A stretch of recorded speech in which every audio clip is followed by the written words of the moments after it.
All right, let's get it going.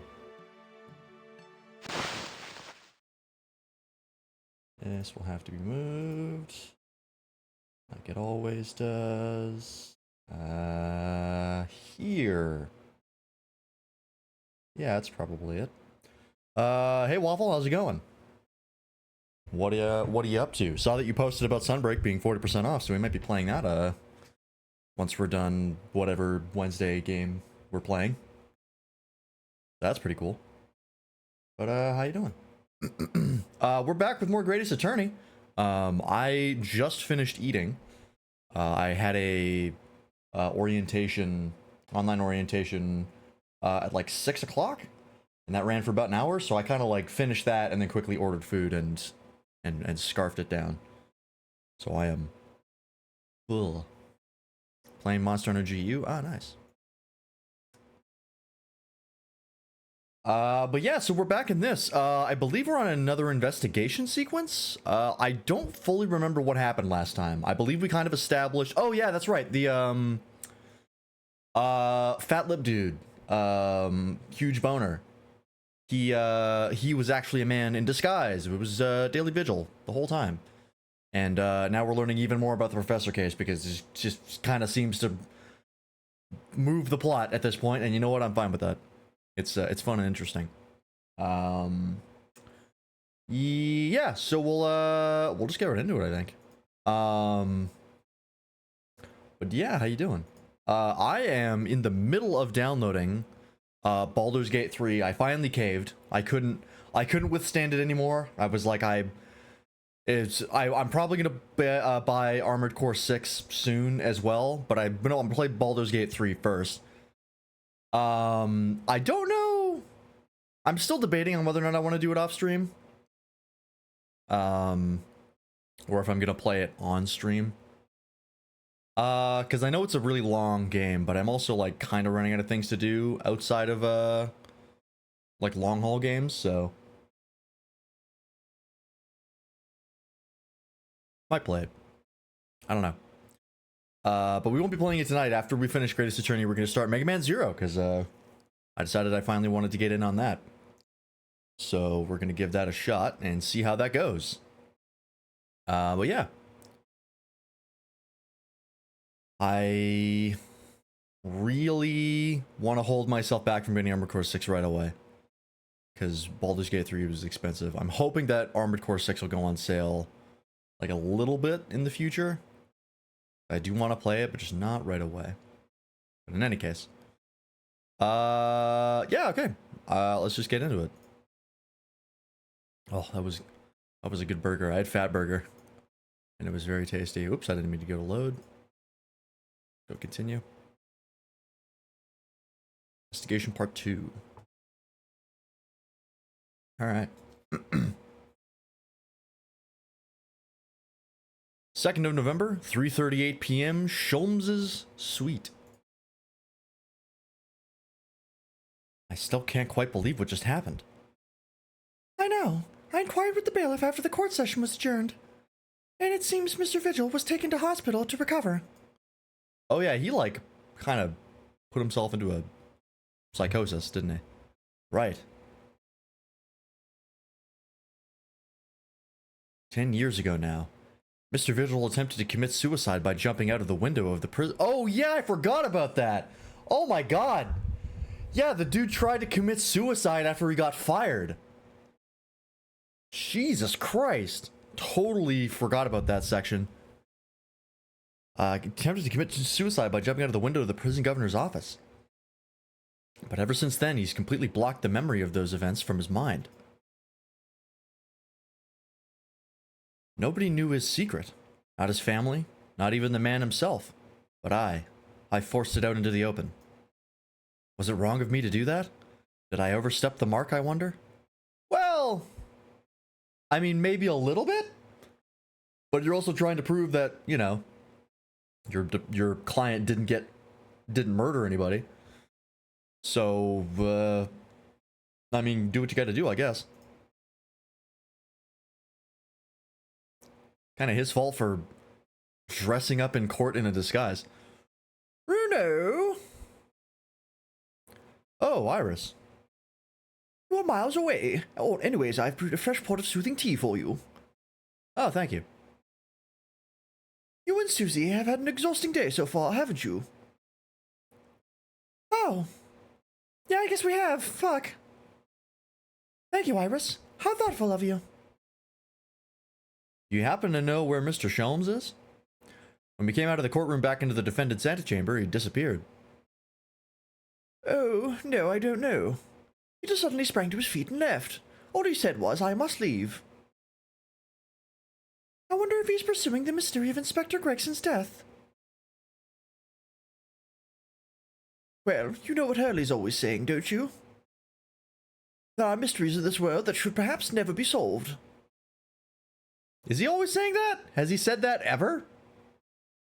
Oh, I just realized my desktop audio is muted. Whoops. Sorry about that. Well, the construction of a solution comes only at the expense of the destruction of something else. What does that mean? It's really not that complicated. To solve it, you have to do bad things and make people upset. That's what it means. Come on, man. He knows very well that when you open someone else's own wounds, you often open your own, too. But he just can't take his own advice and leave one alone. Solving mysteries is too important to him. That's so true. So true, bestie. That's what I like about Hurley, after all. I suppose that's the lot of a great detective in some ways. So then, let's have tea, and then I'll give you a hand. The beginning of this song, of her theme, always reminds me of the beginning of Paper Mario and the Thousand Year Door. I don't know why. Actually, I do know why. It sounds similar. That's why. Alright, anyways. Oh, do you have time, Iris? Yes, I finished this month's manuscript at last, with barely a day to spare before the deadline. Oh, I'm so looking forward to it. A brand new story to read and the adventures of Herlock Sholmes. You know, I always hide Hurley's violin in the days before I have a deadline. You do? Or Mr. Sholmes? I'm sure that's very wise, Iris. How sensible of you. Now then, my dear fellows, let's make a plan of action before we continue our investigation. Okay.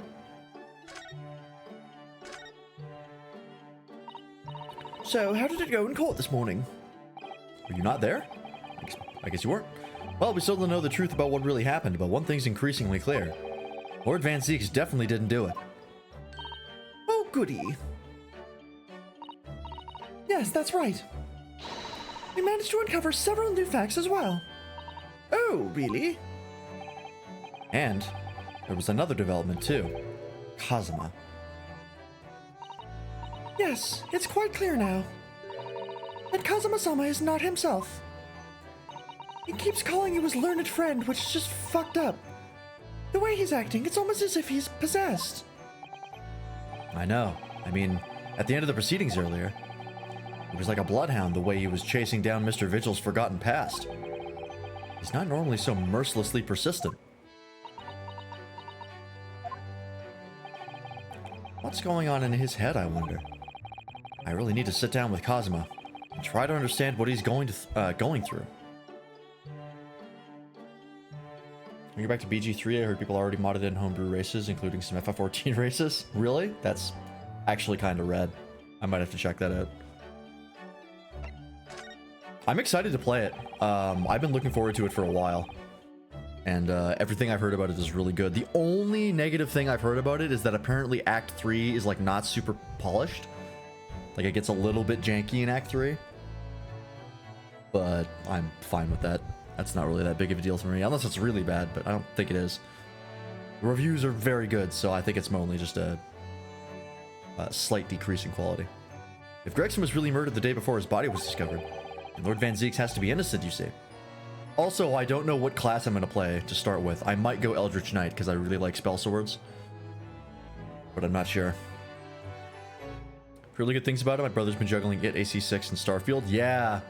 I mean, Starfield is also another thing that I want to buy, but that's like $90 Canadian, so I'm definitely not playing that until it goes on sale.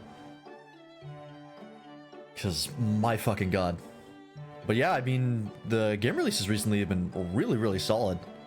AC6 and Starfield are apparently phenomenal, and I've heard a lot of good things from people I know about BG3. Debating on getting FF14 or waiting till November? Really up to you. Because, I mean, should be this month, I'm not sure when, you're going to get access to Stormblood. So that'll probably tide you over for a while. Lord Van Zieks has to be innocent, you see. What? The day before? Well, that should be easy enough to work out. Just by examining the corpse, surely. But the next update is in October? No, I believe it should be in, should be this month. Because the Tombstone event that's currently happening always happens right before a patch comes out. That's the thing they use to lead up into the patch, and it usually goes for like a couple weeks. So it should be coming out soon. In fact, it might... Let me double check. That's 6.4, right? Do we have a release date?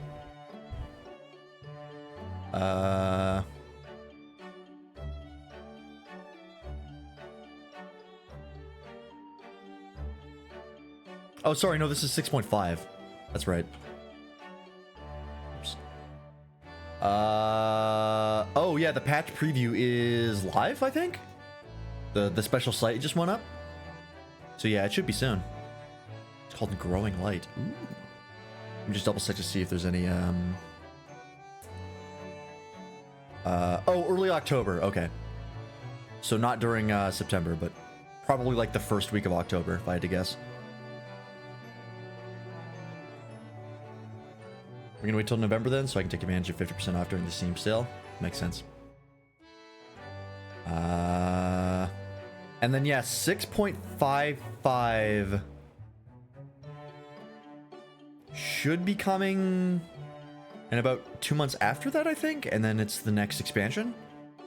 I can't remember if 5.5 is gonna have more MSQ, but that's when the next Manderville stuff is happening. So.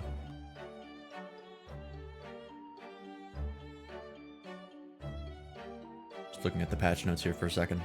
Ooh, more Ion Sanctuary stuff. Hell yeah.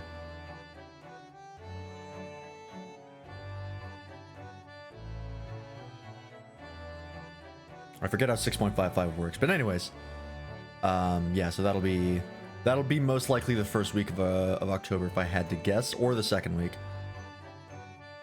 But yeah, probably like October 3rd if I had to guess, because the Tombstone events usually don't run that long. Got nothing to do in FF14 right now, so I'm just waiting? Yeah. Yes, you would expect so, but curiously... That's why I'm back on Monster Hunter. I get it. No time of death was included in the autopsy report. That is curious. There are still unanswered questions about Lord Van Zieks, though, aren't there? Do you mean... I mean, what was he doing there on Fresno Street that day in the first place? Well, according to the man's testimony... He said he was investigating Inspector Gregson, didn't he? And it turns out that little room was actually the Inspector's secret office. Is it going to come out that Inspector Gregson was the Reaper? He was the guy killing all of the defendants? Oh, that sounds like it has all the makings of a wonderfully devilish plot. Then why was that notice board in there covered in all those particular papers? Papers about cases with a link to the Reaper. I'm starting to get a bad feeling about all this. Oh dear, that sounds more like something horribly devilish. We must start by looking into Inspector Gregson's movements of late. Okay. I should trace his path back down. I never imagined I might have to be investigating an inspector's movements. Well, according to the entry in his diary, he was carrying out an incognito investigation in the Red-Headed League on the day before his death. Oh, you mean he was doing the same as Hurley? Well, Mr. Schoen was trying to apply, whereas the inspector was supposed to be investigating. I do wish it had been the other way around. Anyways, it turns out the inspector who went to investigate the Red-Headed League that day wasn't actually Gregson at all. It was Mr. Vigil in possession of Gregson's identification. You know what that sounds like to me? Establishing an alibi. Oh my. Yes, you're absolutely right, Iris. Oh, excuse me. But why would Gregson need an alibi? would appear that the inspector had something to do that he wished to keep secret. I don't believe it. I always thought he was just a harmless lover of fish and chips. Or perhaps they were seasoned with something a little more potent than salt and vinegar. Like opium? What the fuck does that mean? I think perhaps we should try to move away from food analogies. There's a question mark at the end of that. Well, anyway, if Lord Van Zieks felt the need to investigate Gregson... Yes, I agree. We must try to find out what he knows. Okay, so we gotta go talk to Zeeks. Vigil, you say? Isn't that the name of the lady who came to visit Hurley yesterday? That's right. To ask Mr. Sholmes if he would help her to find her missing husband. Only Mr. Sholmes completely passed the buck to us. Actually, didn't you say that Mr. Vigil had been taken to the hospital? Do you know which one? Ah, it's St. Sinners. Oh, good. My favorite. I'm starting to wonder if all the other hospitals in London have closed down. But that's amazing, Bruno. You found the lady's husband already. Well, I suppose I have, by accident. And 10 years ago, while Mr. Vigil was the chief warder at the prison, he was responsible for overseeing the professor's incarceration. No. No, you stop. So when the convict escaped, he was held responsible and immediately dismissed. Sometimes I really don't want to grow up. You got the right idea. Fuck. What I wouldn't give to go back. Every kid wants to be an adult and every adult wants to be a kid. Just how it goes. There's more. For 10 years after that, while he was ostensibly working as a peddler, he also had another secret job. He was paid by Gregson to be a stand-in, to impersonate the inspector. To impersonate Gregsy? But why? I have absolutely no idea. Ginny was right. I'm starting to think all adults are up to no good now. Including you, Bruno. I haven't paid anyone to impersonate me. Yet. That means he has ties to the professor and to Inspector Gregson, though. So I do think we ought to pay a visit to Mr. Vigil, don't you? Back to St. Sinners, then.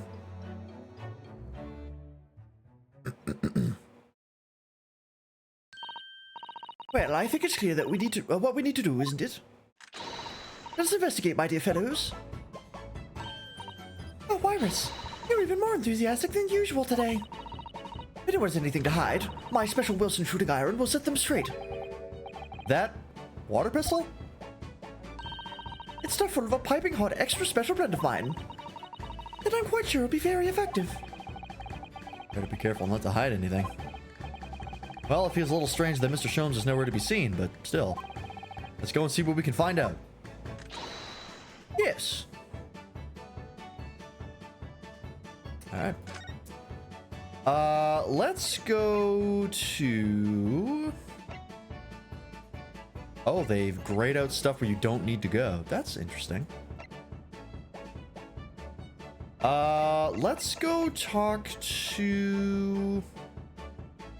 Oh, we could talk to, Strongheart. Oh, hang on. Got a text from my uncle.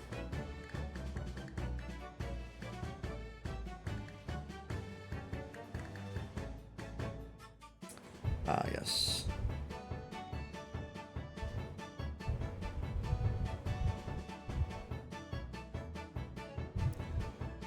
I will have to remember to take the green cart out. I'll do that when I go, feed the cat.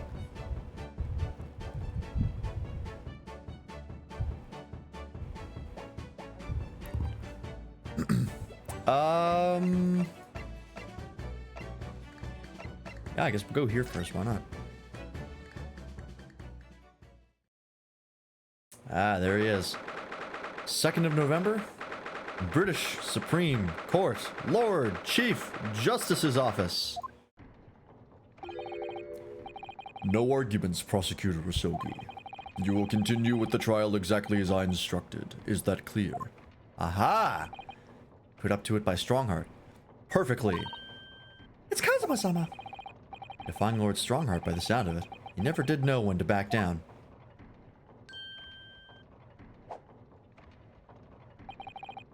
On your way now, Asogi. My lord?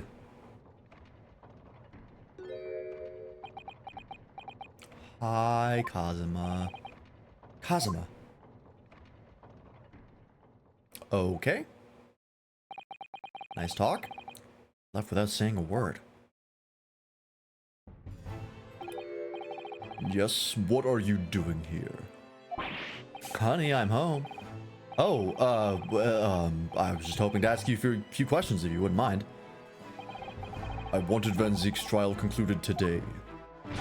But Prosecutor Asogi's unwelcome inquiries are going to make it take longer than necessary. Unwelcome inquiries? As a result, I'm losing even more precious time. Currently 2 hours, 55 minutes and 41 seconds. 42, 43. We must resolve everything before 3 hours have passed, Mr. Naruhodo. In a miraculous not even 5 minutes? Anyway, I can't let the man's obvious bad mood put me off. I need information. Yeah, it's chat. Oh, excuse me. God, I love having internet this fast. My download speed right now is 138 megabytes per second. It's glorious. It was up to 300 earlier. Ah, so good. And it is. Oh, speaking of uploads and downloads, something I should mention, just in case anyone is interested, because we were talking about FF14 earlier. I have uploaded all of the FF14 VODs. Since I'm here and I have way higher speeds than I do at home, I actually have everything uploaded. It's all done. So, at least until the next patch comes out. And then we'll cross that bridge when we get to it. But yeah, I thought I'd mention that. So I finally can relax and I can start uploading other VODs that look significantly worse. I think I'm gonna go through and just go through an order of going through my first VODs, which was Okami, which is so bad it's nearly unwatchable. But we're gonna do it. So we'll see how that goes. But anyways, so yeah, I thought I mentioned that. Also, I'm just quickly updating some of the thumbnails. Yeah, finally, really nice to have that out of the way, I gotta say. So that's one game down, and oh god, what are we at right now?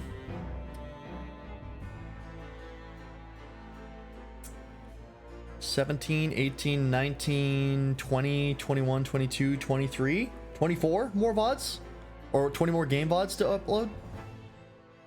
So, you know, got a couple. Some of my early VODs are really bad, so I'm uploading them mainly for posterity, but yeah. Like the first Okami VOD, it's such low res and such low bitrate, you literally can't tell what's going on for a lot of it. It's real bad. But I'm gonna upload it just because I can. Does Prosecutor Asogi believe that Lord Van Zeeks is the Reaper? I wouldn't know. It was 10 years ago, in that fateful closed trial, that Lord Van Zeeks made a name for himself among the judiciary. But the next trial he fought, he lost. It meant the ringleader of a criminal organization was acquitted, thanks to all the jurors being under duress. But that's awful. The man's freedom was short-lived. It lasted just 3 days. Yes, let me see. He died on a rock slide at his place of work, I believe. A rock slide at his place of work? Was he working a mine? Correct. That was the inauguration of the Reaper of the Bailey. And the people believed Lord Van Zeeks was responsible.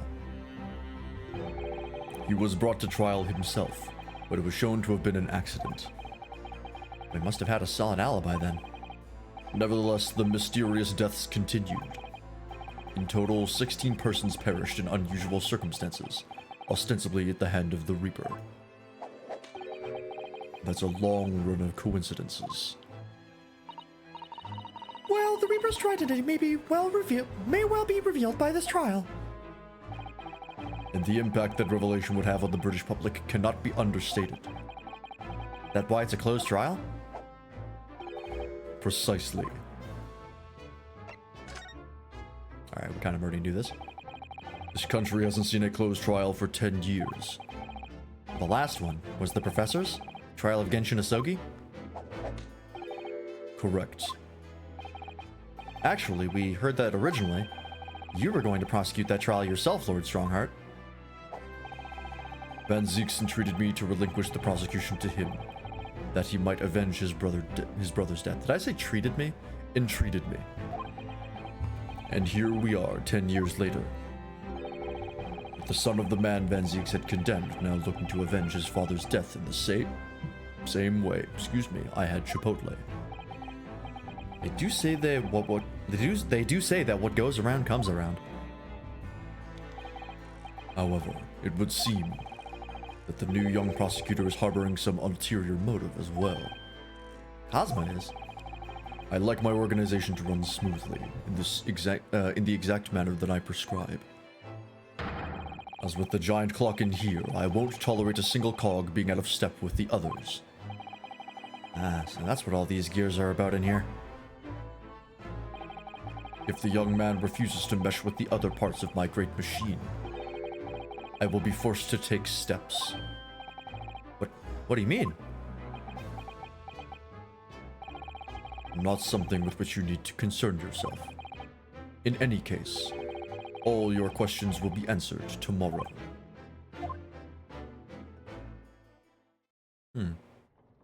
Is he hypnotizing people? That's a bit of a crackpot theory, but he's got a little pocket watch. He's got like the hands of a clock. Is that the secret? He's hypnotizing motherfuckers? That seems a little far-fetched even for Ace Attorney. Now, I shall have to ask you to excuse me. As of this moment, I've been delayed from attending my next meeting by precisely 3 hours. Oh my, that is a long time. And I hold you entirely responsible. Even though we were miraculously managed to fit everything into not even 5 minutes? I wonder if you might agree to us, talking with Prosecutor Asogi? Discussions between the defense and the prosecution outside of the courtroom are generally frowned upon. However, I will make an exception in this case. Now go. You can find him in his office. Oh, thank you. Imagine how we argued that this office redecoration was necessary. I can imagine the funding needed for all these gears. I like to think that he was given his choice of office and he was like, I would like to be in Big Ben. And everyone was like, what? You can't do that. You can't just set up an office in there like that. You can't do that. And he's like, I've already moved in. Like, what do you mean you already moved in? When did these stairs get here? And then, yeah, there was just this ship was just all miraculously here when they got up there. Let's go see him at once, Mr. Naruhodo. Kazuma's my best friend in the world, but I'm really not at all sure I know how to talk to him at the moment. You can't do that? Shut up or I'm suing you. I'm the Lord Chief Justice, I can do whatever the fuck I want. Alright, well, let's go follow up on that then.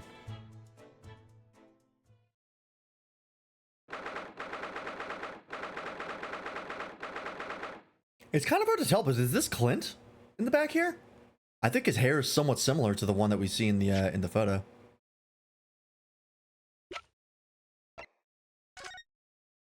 Yeah, like all slicked back like that. It's either Clint or like their dad. Hard to say. Florida for a reason. What the hell? So, this is the office of Prosecutor Asogi now, is it? Kazuma-sama is doing so well for himself.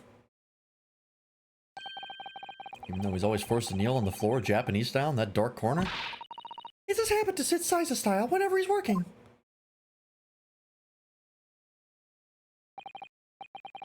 Well, looks like our journey here was wasted. Prosecutor appears to be out. Perhaps we should discuss things with another prosecutor we know first. Okay. And let's go talk to Zeeks. Game's so much better about telling you where to go. They've come a long way from the first game. First game was just like, I'm just gonna go to locations and see what happens. Let's just present random shit until the plot progresses. That happened too often. Alright, I gotta sit up in this chair. I can't keep shrimping. I gotta sit like a properly postured man. For the good of my spine, and mainly my ass. It's starting to hurt. 2nd of November, local prisons, cell number 1. Lord Van Seeks is reading, look. Doesn't seem like he wants visitors, does he? But he must have noticed that we're here, surely. Yoo-hoo! Barak! Oh, there he is. What do you Nipponese want? That's no way to greet the lawyer who's trying his hardest to prove your innocence, is it? Honey, I'm home. Perhaps not. I apologize. So, what can I do for you, Mr. Naruhodo? Lord Van Seeks, speaking earnestly. Oh, the fog will lift over London for the first time in months tomorrow. This does feel very, very strange. So you can let me talk tonight. I must say I was impressed. Oh, well, thank you. Not by you, by your fellow Nipponese, your prosecutor friend. Oh, I see. Yes. It's sardonic, don't you think? For a man such as me, so loathing of the Nipponese, to be entirely at the mercy of the two of you. I suppose. It's retribution for having played the part of the Reaper all these years. Played the part? Elaborate. You once told me that you gladly allowed people to believe you were the Reaper, because it helped reduce the amount of serious crime that took place in London. If keeping quiet and playing the parts benefits the cause, a cause I myself am committed to pursuing, then why would I choose to say anything? But the henchman of a criminal killed by the Reaper attacked you only the other day. And that was just the most recent of many attempts on your life, wasn't it? Someone is clearly profiting from your silence about all this. Someone is using you. Believe me, ever since the Reaper first appeared, I've been doing my utmost to expose him. Or rather, expose the organization. It's a whole organization. It's inconceivable that all those accidents were orchestrated by one man. Yo, what if it's Scotland Yard? What if the whole of Scotland Yard is in on it, and they're just killing criminals extrajudiciously? That'd be pretty fucked up, and shockingly realistic. No, the Reaper always appears to have very accurate information about the accused in each case. Which can only mean that somebody at Scotland Yard is involved. Someone at... You can't mean... It's taken me many years, but I finally identified the central figure in this Reaper organization. Tobias Gregson. I fucking knew it. I knew he was in on it. No! No! Gregson, the Reaper? I fucking knew that that was why I was looking after him. Or investigating him. So, the reason we're investigating Inspector Gregson is because you intended to expose him as the Reaper. As I said, the Reaper of the Bailey is no single person. It's a highly secret organization with close ties to Scotland Yard. But there's no doubt that Gregson was a key member of that organization. I don't believe it. Are you saying that, Gregsy? That he was behind all those awful criminals meeting there? Gregson didn't do the dirty work himself. How? He was the tactician. His job was to covertly investigate the marks and plot their assassinations. In order to do that without arousing suspicion, he regularly needed a firm alibi. Which is where Mr. Vigil came in, posing as the inspector. You know about how in Bravely Second, the blue mage equivalent is Necromancer? They use cats that learned monster abilities. That's kind of phenomenal. I do love that. I should play the Bravely default games. I was thinking about it. I'm vaguely interested, but that'll come after FF4, if it ever comes. Vigil knows nothing of the Reaper, but the room he rents on Fresno Street was almost certainly the headquarters of the operation. Yeah, I've heard the second half of Bravely Default is not great. It's a lot of like repetition. So Bravely Second is so good, and I heard Bravely Default 2 is shit. Okay. I'll have to look into it. BD and BS are so good. Okay. Yeah, I'll check them out. Gregson would have met the assassin there for briefings. We don't actually know who carried out the killings then. Actually, I do have a name. You. What? Well, if you can name the man, you have the true identity of the Reaper already then. Or if I can name the woman. Oh, She's a young woman by the name of Asa Shin. Asa Shin? Wait, isn't that Giselle Brett's actual name?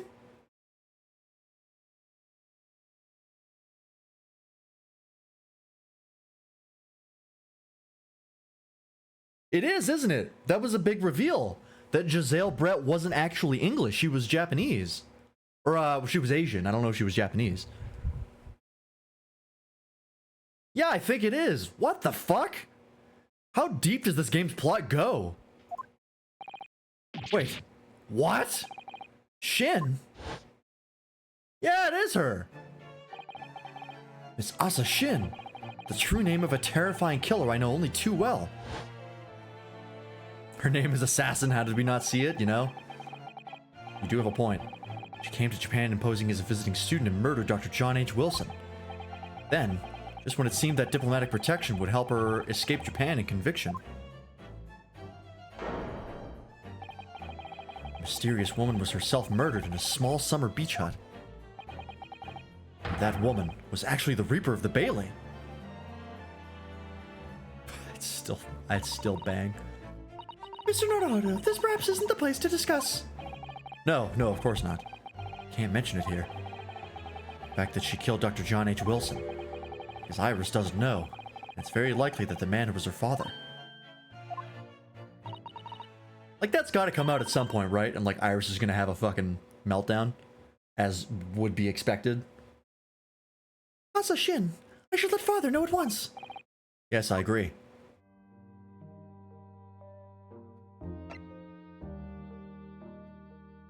That doesn't make sense, though.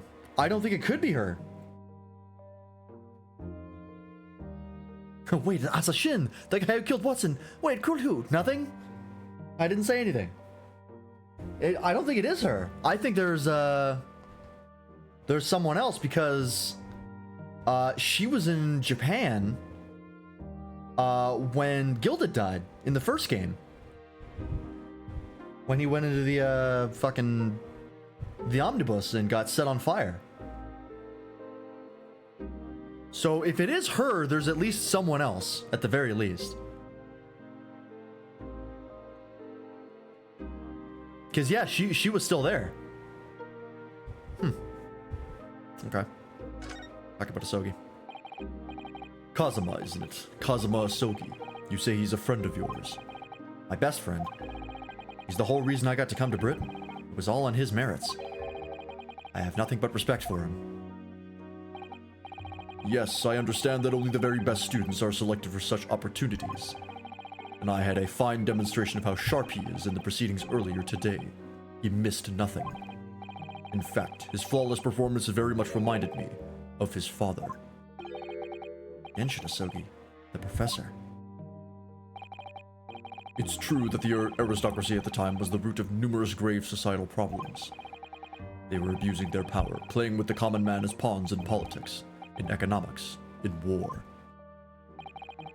In many ways, Asogi was carving out a canker from society that we British couldn't deal with ourselves. Ah, I see. But that's precisely why it makes no sense. Clint Van Zieks was a noble and upstanding man. He wasn't corrupt. Why did that damned Nipponese have to go and take my brother's life?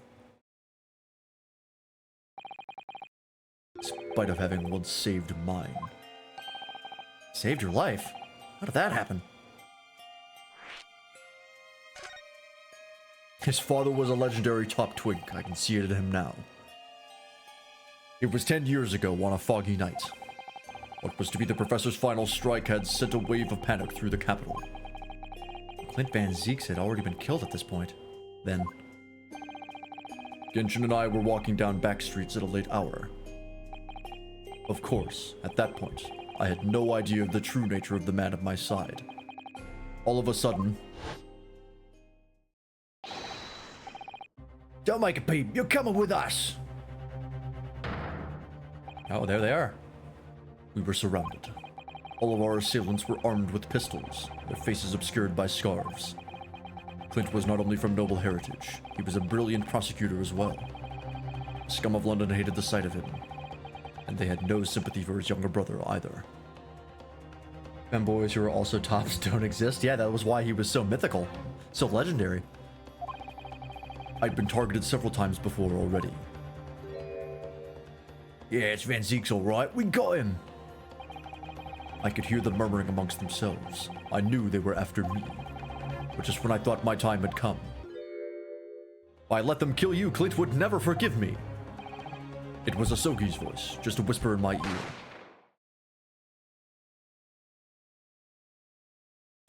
He fucking cut the bullet, it was insane. After that, I don't remember exactly what happened. The next thing I knew, there was silence all around. Genshin lay on the cobbled street. Blood was seeping from his left hand. He'd shielded me. He stopped a bullet with his hand? Holy shit. Off topic, but in MGU, when you play Palico, it changes your name to the Palico's name and your hunter's name in parentheses. Oh, okay.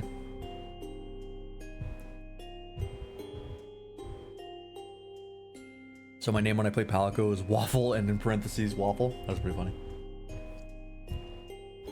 You have a theme. 2 days later, they arrested him, on suspicion of being London's most notorious mass murderer ever, the Professor. How awful for you. All at once, I lost the brother I revered, and the foreign friend I held in such high regard. Yeah, I'm really starting to think that Genshin was set up. I think he was framed. I'm so sorry, Lord Van Zieks. I don't know by who yet, but I'm pretty sure he wasn't the professor. That's the end of my miserable tale. I never thought I'd recount it to anyone. Well, thank you for confiding in me. The Professor, the Reaper, and Inspector Gregson. Unless I'm in a capture quest, then I'm Dijon the Third Waffle. I wonder just how intimately related they all are. Still I can't quite believe that Gregson was essentially the Reaper. Giving assassination orders to Giselle Brett. Mr. Naruhodo, let's go and inform my father. I'm sure our government will want to hear about this new information. Oh, that means I get to meet your daddy, Susie. Hooray! Yes, alright. Let's head back to the Great Waterloo Hotel then. Alrighty. Now we have a reason to go there. We can have therapy sex later if you want. Therapy sex was really not all that effective. 2nd of November, Great Waterloo Hotel foyer. I thought it yesterday and I think it again today. This place is so... princely. Wild guess, but I have a feeling you'll think the same tomorrow too. My tea has a finer fragrance than whatever they're serving in the tea room here though, wouldn't you say? Here though, wouldn't you say? Ah, look what we have here. This is an unexpected pleasure. Ah, Father. Oh, is this your daddy, Susie? How lovely. When I sleep with random people, it's pretty therapeutic. I suppose for a moment. Probably doesn't help you in the long term. He's gonna be the one to casually drop the dead dad info. Oh, you might be right. A charming young lady, and you are. Okay, he's learning her name first, so he's probably not gonna do it. Ah, really? So you're the author of The Adventures of Sherlock Holmes, are you? That's me, Iris Wilson, at your service, sir. Susie's been such a wonderful friend to me over the last year, you know. Well, Miss Wilson, I must say I read your work regularly and with much interest. Iris actually lives with Mr. Chalmers, you know, Father. Is that so? Well, perhaps that goes some way to explaining the bright look in your eyes. Are you going to write about your dead dad? My what? Nothing. Hee. You wouldn't be smiling so airily if you knew just how bright she is, believe me. Now then, young Naruto, it was a pleasure seeing you in action earlier. As an invitee of the symposium, I was allowed to observe from the gallery, after I twisted some arms. And I must say, I was truly exemplary performance. All I had to do was powerbomb the judge through a table, and he let me watch. Oh, well, thank you very much. Although I'm fairly sure you omitted by Cosmo on the end there. No, please don't misunderstand. It was you who impressed me. Really?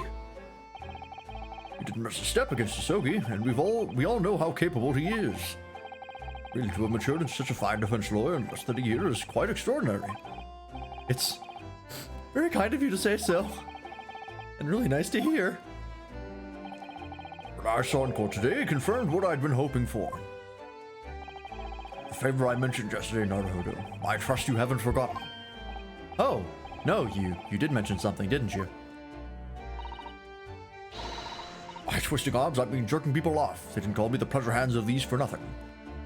How do you think I know the judge? But first, we have something to report, Father. Of course. Shall we take tea while we discuss matters further? I wonder where Judge Jigoku has got to. Alright.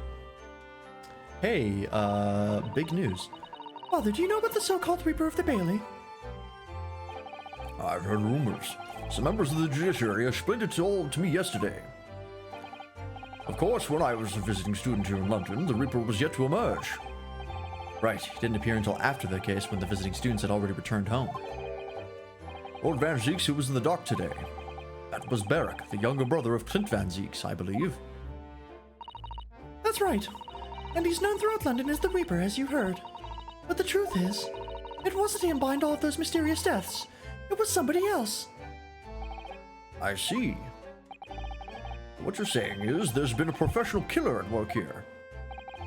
Exactly. Someone by the name of Asa Shin, in fact. I beg your pardon? Did you say Asa Shin? You mean that Giselle Brett woman who was responsible for killing my great friend? Oh no, a friend of yours was killed. Could you name them, perhaps? Professor Mikotoba, I think perhaps we shouldn't discuss this right now. As the friend the professor's talking about is Dr. John H. Wilson. That's not something we want Iris to find out about. Not like this, anyway. He came close. He came this close. Oh, we're gonna talk about his death without naming him? Ah, I've just remembered something. Biscuits. This hotel has the most delicious-looking biscuits. That was rather out of the blue. He's doing this deliberately. I think I'll go and see if I can purchase some. I wonder, would you like to come too, Iris? Oh yes. You just try to leave me behind.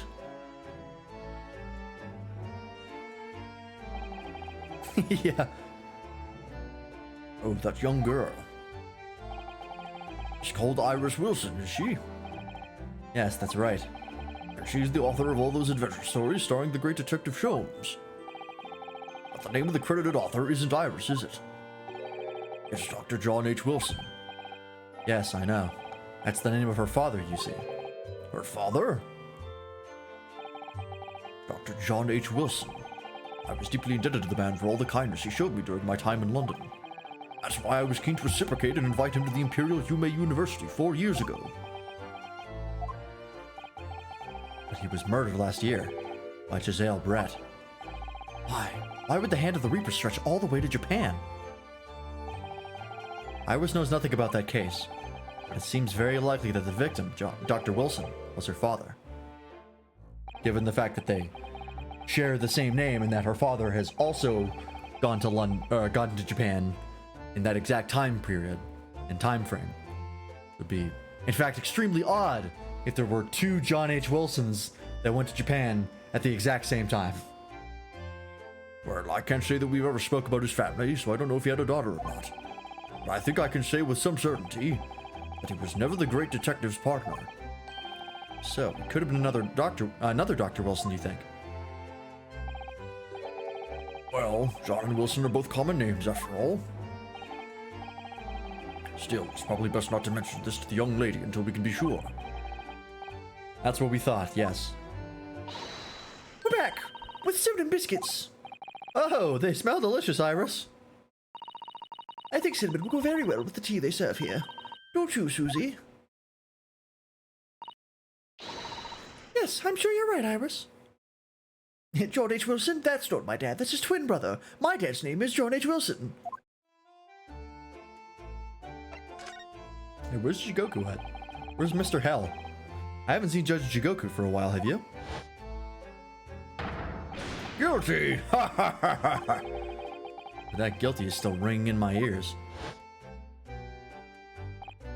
Oh, now you mention it, I haven't seen him since this morning either. I suppose since the symposium's opening was postponed, I've gone to explore to the great exhibition. Yeah, his name is literally just Hell. Come on down to Big Judge Hell's courtroom. Home of challenge pissing. That reminds me of something you mentioned yesterday. About Judge Jigoku having once been in the dock himself. Ah, yes, it was all tied up with that accursed trial. Closed trial of Kazuma's father. They should always try to mitigate Genshin's guilt, so he took to the stand to testify. But he got a little carried away and, actually managed to break the witness stand. Oh my. If it was modern day to have one of those reality judge TV shows, yeah, absolutely. It's the perfect name for it. Also said some contemptuous words about the British Empire, for which he was charged. Oh dear. Although it's worryingly easy to imagine him doing that. Well, it was all right in the end. He was acquitted and we returned home to Japan together. Thank goodness.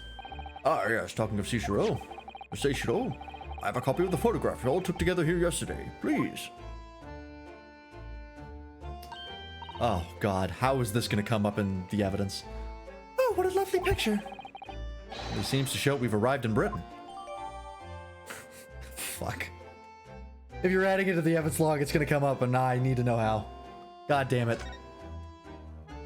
Is Jigoku gonna get fucking accused of something, and that's gonna be his alibi? It's Hell's Kitchen, but Hell's Court. Contestants are fighting to be lawyers in his law firm. That actually sounds kind of rad. None of us had any idea what was coming when we took that, did we? No, that's so true. So true, bestie.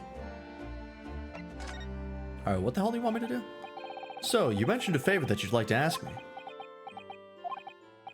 Well, this fateful trial that you're fighting, one way or another, it will be over before long. And when it is, I'd like you to accompany me back to Japan. You want me to do... What? But father, what's the meaning of this? Now, Susato, you should understand. You've seen how our courts work firsthand. Japan's judicial system is in its infancy, especially when it comes to defense. Oh, you mean... The Supreme Court of Judicature is in desperate need of a good defense lawyer. As soon as possible. Really quite urgently, in fact. But I've not even been in London a year yet. Yet you have to kill your friend. I've read all of Susato's reports. I'm well aware of your extraordinary talents. I don't know why I said it like that. And having seen you in action with my own eyes earlier today, there's no question. You, not Odo, are precisely the man our country needs. So, you'd be leaving then, Runo? But then, what am I supposed to do, father? Came here to serve as Asogi's judicial assistant. Oh yes, she's supposed to be Kazuma's assistant. You've been too much of a twink. You have to come back to Japan before you're arrested. Illegal here, you fool. Our government is still in the process of deciding how best to deal with the situation, though. You've always chosen your own path, Susaru, and I trust your judgment. In this matter also. Father, Please, the pair of you, don't look so downcast. It's merely a suggestion, you understand. A hope, if I'm honest, but I won't force you. All I ask is that you consider it, and come to a decision by the time this trial concludes. Is the final case going to be in Japan? What's it going to be about? Yes. All right. you won't leave, will you, Renault? Aw. You really said fuck off, I'm taking this twink as my daughter mail now? Thought I'd even crossed my mind. Up until now, I've just been trying to do what I believe to be Cosmo's will. It turns out that he's still alive, so where does that leave me?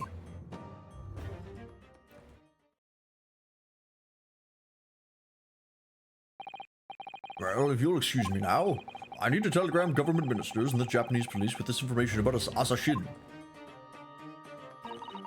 Of course, Father. Thank you. I look forward to next month's installment, Miss Wilson. Oh, good. And please do come to Baker Street sometime, won't you? We'd love to entertain you. I would be delighted. The best of luck for tomorrow, Naruhodo. And give my suggestion your full consideration, won't you? Yes, I will. Going back home.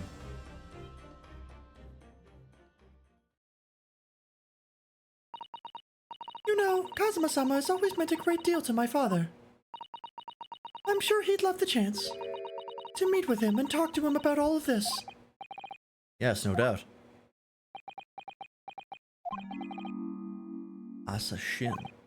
Of course, it's so obvious. Never mind. How could I have been neglected to consider the possibility before now? Ah, Mr. Sholmes. Hurley, where have you been?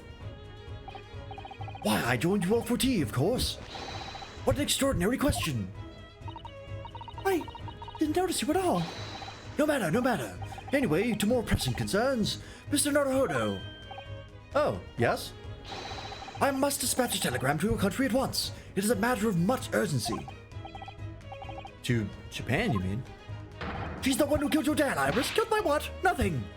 Forget I said anything. Tell me, to whom can I entrust the task? Quickly now. Who? Oh, well. My father has just now left to send a telegram to the Imperial Police Bureau of Japan himself. I see. Well, he looked reliable enough for a bearded fellow. I don't think what father sports could be considered a beard, Mr. Sholmes. Also, what the fuck does that have to do with anything? There's not a moment to lose. Kindly ask your trusty unshaven father to see this is sent. I will, but what is it? Just grab a paper with a message on it. What the fuck? No questions at this time, if you please, Mr. Sato. All we can do is pray. For once, my deduction is awry. Doesn't that imply your deductions are normally correct, Mr. Sholmes? Which isn't exactly... Now then! You may be surprised to learn that I am a very busy man. I certainly have no time to hide behind settees and eavesdrop on people's conversations. And that's what joining us for tea meant. I leave the sending of this in your hands, then, my dear fellows. Ah, wait a minute, Mr. Sholmes. Sholmes' beard cyst. He just sort of read off, didn't he? At quite a pace. And left the unpaid bill for his tea behind, too. Well, we're gonna read that for sure, right? I must catch up with father at the telegraph office at once. And I'll run and call us a cab. Straight away. God damn it. And there was me thinking everyone would be clamoring to pay Mr. Sholmes' bill. But I don't get it. Balls! Sure was important. Alright, well. I guess we'll go to the prosecutor's office. Talk to Zeke's now, so he should be here. 2nd of November. Prosecutor's office. There he is. Kazuma.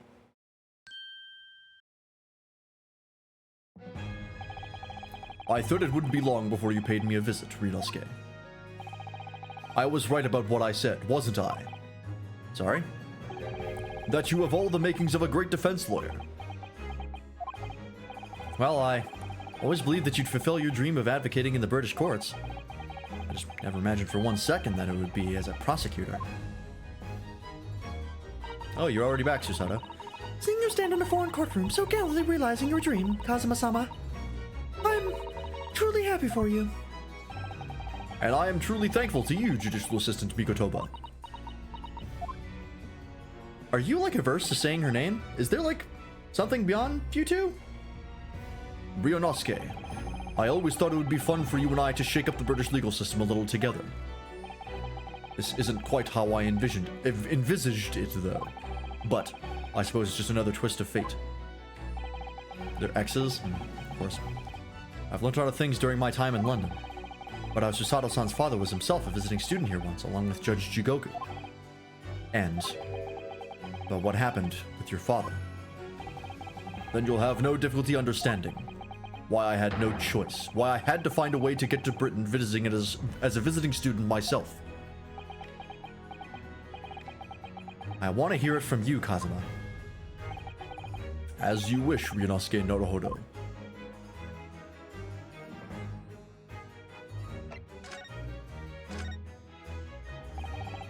It's getting on for a year now, since what happened on the SS Boria.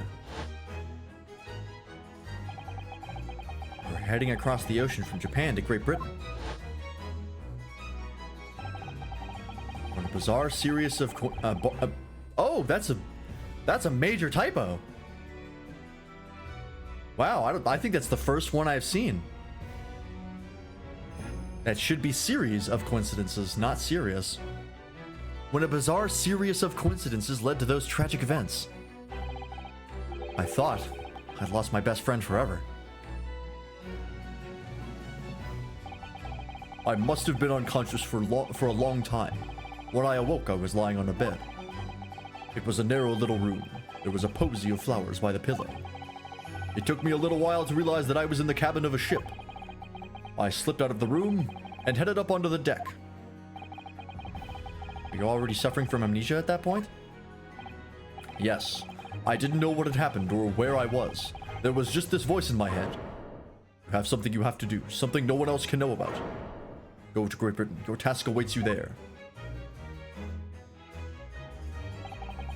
It was a calling I couldn't ignore. It compelled me relentlessly. Out on deck, I saw that I was on a huge steamship and we were docked in a large port. It must have been Hong Kong. Yes, it must have been. Presumably just before they were due to carry your body off the ship. I had no idea of the situation, but I did have the feeling that this was in some way my last chance. So I concealed myself among the disembarking passengers and went ashore. Then I disappeared into the crowded streets of that foreign port city, so I could plan my onward journey to Great Britain. Just under a year ago, with all my past memories lost to me, I was left behind in Hong Kong. Everything was foreign to me, the sights, the sounds, the smells. My head reeled. I was truly at a loss. I realize now that I'd escaped as a dead man, with nothing but the clothes on my back. No money, of course. Oh, how terrifying for you. Luckily, though, these lips made me some money. I had 2 feathers in my cap. My upper lip and my bottom lip. One being your knowledge of English, I suppose. That's right. And on the back of that, I was able to pick up some work as a deckhand on a cargo ship. Eventually, after calling at countless ports, I finally arrived at Dover. It must have been some 3 months ago now. A formidable tenacity of purpose showing itself again. I mean, man had lost his memory and had literally nothing to his name. But he still managed to make his way to London on the opposite side of the world. Of course, I had no idea why I'd moved heaven and earth to get there at that point. So, how did you end up becoming Lord Van Zeke's apprentice then? That can only be called an extraordinary stroke of luck, really. You see, I was stopped at the border because I had no papers. They took me straight to Scotland Yard. And by sheer coincidence, Lord Strongheart was there to attend a meeting. That's when the second feather in my cap came into play. Would that have been your DSL, your knowledge of the law? Yes, my Dia's knowledge of the law. Exactly. Lord Strongheart was curious about an Easterner with an intimate knowledge of British law. He took me back with him to the Supreme Court and assigned me to the prosecutor's office. And then, 9 days ago, you finally got your memory back after the trial involving Drebber. Yes, I did.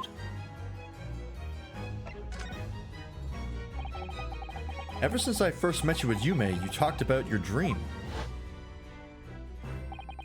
Mark my words, Ryunosuke, I'll be chosen as a visiting student and make my way to Great Britain someday. Did you know the entire time about what had happened to your father here? 16 years ago. When my father left on that exciting trip to Great Britain, I was just a boy. We took a photograph together the day before his departure. It's my last memory of him. What I remember most about my father is his unswerving sense of justice. 6 years after he left, a gentleman called at our family home. He told me that Genshin, my father, had been taken ill in England and passed away. It was Professor Mikotoba, your father, Susato-san. Oh my. Ever since then, the professor was very good to me. He even helped to fund my university education at Yume. I'll be forever in his debt.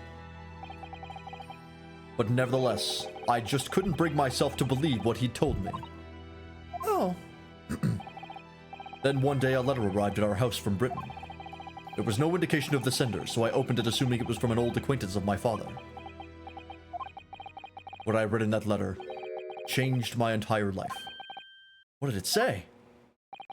We've been trying to reach you about your car's extended warranty. I was rocked. What is a car? It said that my father had been a mass murderer, and the writer cursed the Asogi name. Oh no. As a result of that letter, I found out what had been hidden from me all those years.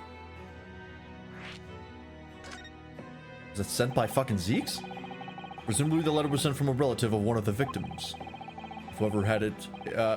If whoever it was had been a member of the judiciary, he could have been present at the closed trial.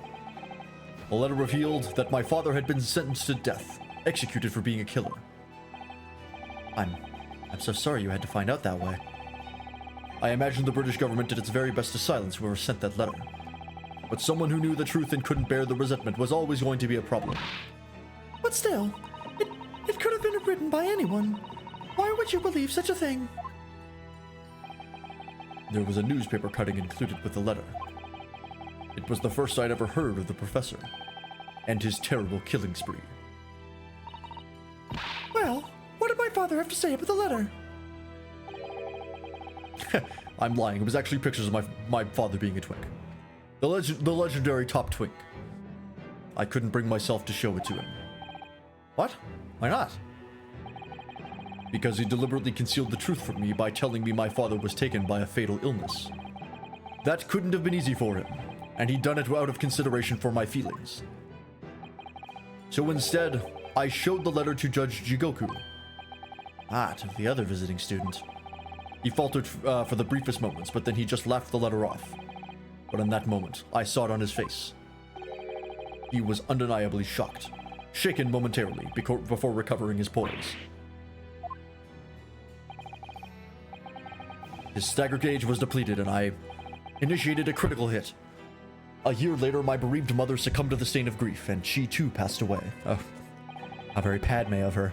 That's when I made up my mind that one day, without fail, I would cross the seas to Britain and seek the truth for myself. The truth about my father, Genshin Asogi.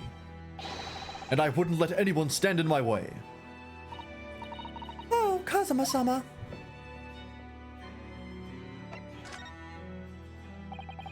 What we learned today in court turned things completely on their head. It was an impressive piece of lawyering. Ryunosuke Naruhodo. I will cross the seas to Britain and be a better twink than my deadbeat dad ever was. They will call me, I will reach the summit of the top, the legendary top. Lord Van Zieks isn't the Reaper, you know. I almost don't want to believe it myself, but it turns out that Inspector Gregson himself, the victim, was. It's clear that the Inspector was behind the Reaper's activity all along. What? You mean you knew? The real question is, who's been giving orders to the Inspector? Yes, Beric Von Zieks is the real Reaper. I will become the legendary Peak Twink. Come, Ryunosuke. Only you can help me on this venture. And I know that 10 years ago it was him who decided my father must be a mass murderer and sent him to his grave. No, he was merely saying that justice was done as the law dictates. He's not to blame. Ultimately, it's people who condemn people. The law is just a tool that they use to do it. And when a man condemns another, he must take responsibility for his actions. Of course he must. But I know for certain that my father would never have taken another man's life. Kazuma. On the contrary, my father's life was taken by the Reaper.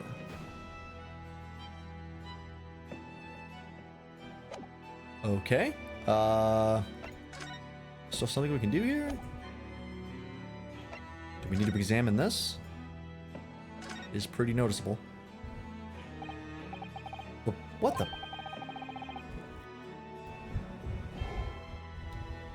Ooh, excuse me. It's a scale model of the crime scene. Oh, yes, I realize that. Does the prosecution office make a model of the scene for every single case? Apparently so. Sometimes it helps visualize things better and notice things you hadn't spotted before. Actually, the miniature notice board is my work. Be honest, you enjoyed making that. Okay. Is there something we can present? There might be.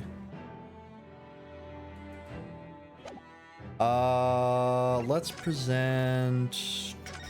Whoops. Not that.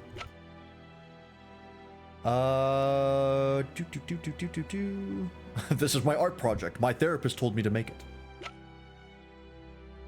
It's a reflection of my cluttered mind. What about this? Nope. Nothing.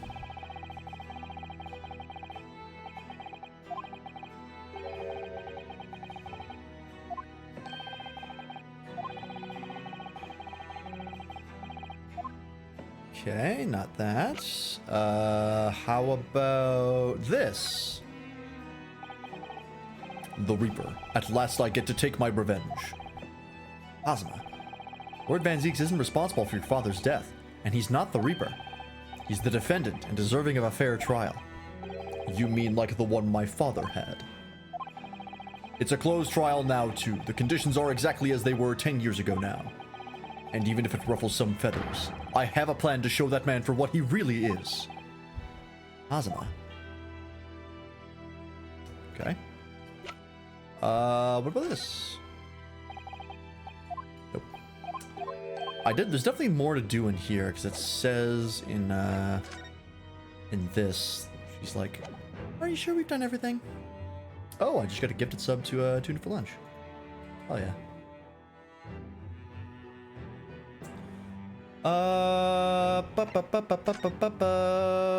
Is there something to examine, maybe? With Lord Van Zieks' incredibly stylish desk. It's not my style, though. No, I noticed you've been working at the little table on the floor, kneeling down Siza style.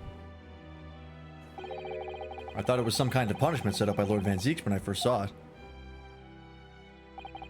I find it the most comfortable way to work. I can't do it. After a couple of minutes of sitting with my legs folded under me, they start to go tingling. Don't exaggerate, Ryunosuke. We both know you can't even manage a minute. In here or the bedroom. Shut up. Lord Van Zieks' fine collection of hallowed chalices and bottles, all neatly lined up. Yes, he's extremely particular about all that.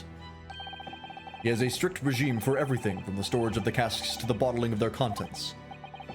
Ah, she must be having a really tough time of it being his apprentice. Actually, no. Oh? He's so particular about it all, he refuses to let anybody else touch any of it. So it's been quite easy for me, in fact. Talk about weird. Okay. What about this? Do you know... Oh, it is Clint. Do you know who the man in the portrait is? It is, I think? Why would I? What? Which Lord Van Zeek's apprentice? Yes, apprentice, not friend. And during the time I was suffering from amnesia, I didn't even notice that picture. Oh, really? I mean, it's not the smallest picture. I wouldn't have the first idea what the man decorates his office with. Okay, that's pretty damn sure that's Clint. Okay, I guess there must be something to present. I just don't know what.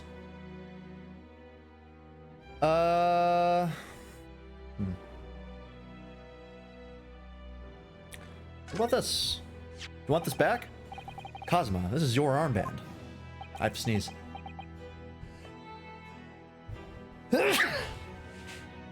Excuse me. Actually, I think it's yours now. Sorry? You're the defense lawyer. You have a talent for it. I've always known that you would. And now you've chosen to take that path in life. As your friend, I couldn't be happier for you. Or more proud. Kazuma. So you keep hold of that. Besides, I'm a prosecutor now. That armband would have no meaning for me. Well, if you're sure. Thank you, my friend. Okay. Not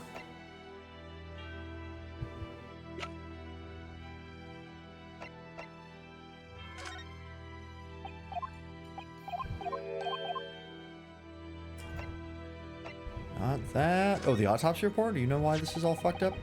This came up in the trial, didn't it? Something a little dubious, I mean. The fact that no time of death was recorded on Inspector Gregson's autopsy report. Yes, there were some unexpected turns in the courtroom earlier. The suggestion you came up with certainly took everyone by surprise. The idea that the victim died the previous day at some other location is quite something.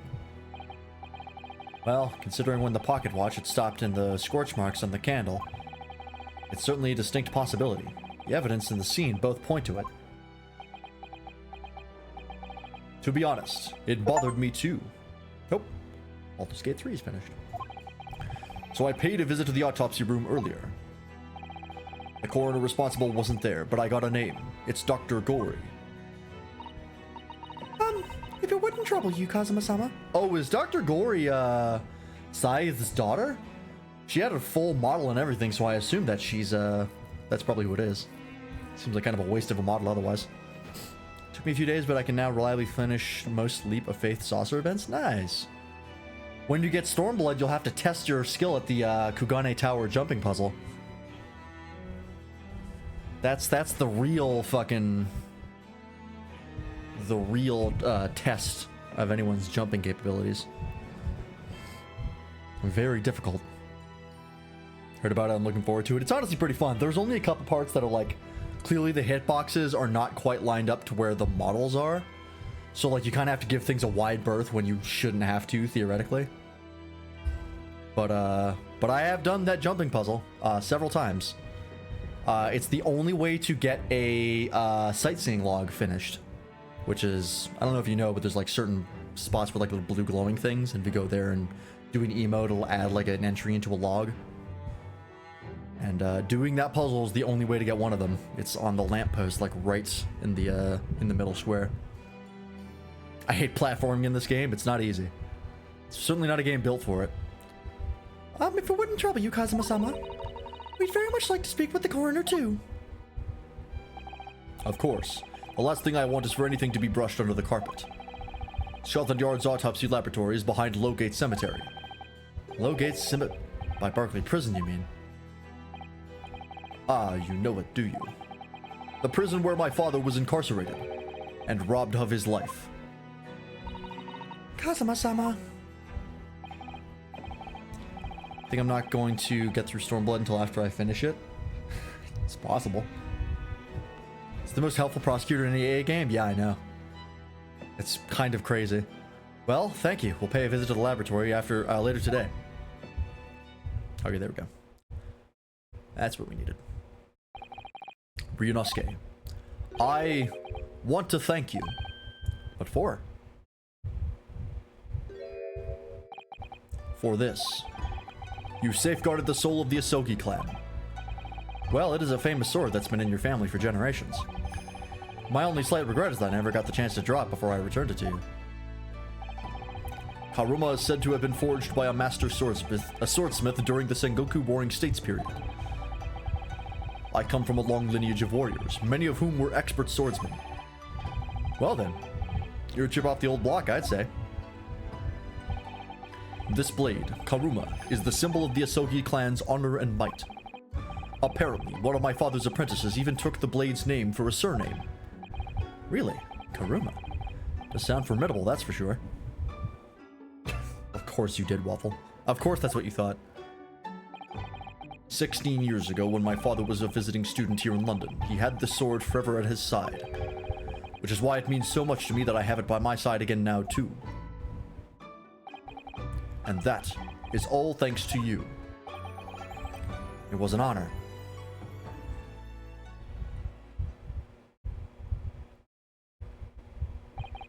Now, I have preparations to make for tomorrow. Perhaps I said a little too much. What's the blade's name? Karuma? Yes. I think is the same... Oh, it's close to what the nine-tailed fox in Naruto is called. Nine-tailed fox is Karuma. Or not Karuma, it's Kurama. Kazuma, you've changed. That's Von Karma's last name in Japanese? God damn it. I knew he was gonna come up. I fucking knew it. No, Ryunosuke, I haven't changed at all. It's you who's changed. I can completely understand your resentment of Lord Van Zieks given what happened. But the fact is, those events in this case are, well, unrelated. Is that what you want to say? How can you be so sure? What do you mean? Never mind. That man is the Reaper, and it's for that reason that the inspector was killed. Yeah, we knew we had to show up. I mean, it's called Karma's Last Bow or whatever, so like... It was inevitable, but god damn it. Of course. I'm going to prove it as much in court tomorrow, by whatever means necessary. I can't let you do that, Kazuma. I know you'll do what you have to do as a lawyer, but I'm sure I don't need to tell you that I won't be taking any prisoners in the courtroom. I would expect nothing less. Until tomorrow, then, in the Old Bailey. I'm just gonna stand here until you leave. I don't want to turn my back. All right, let's do it. What's all you doing, Doppel? Oh, hello, you two. Hi. Hey. Did you come to say hello? Hi. Yes, I know.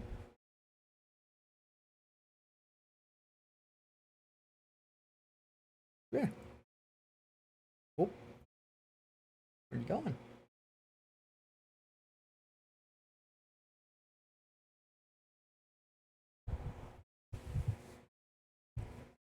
Hello.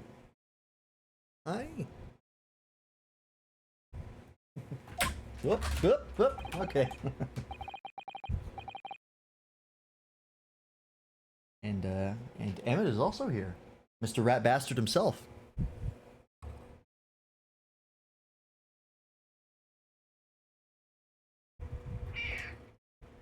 Hang on.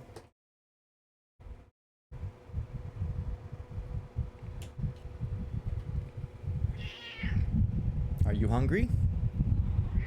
It's a little early.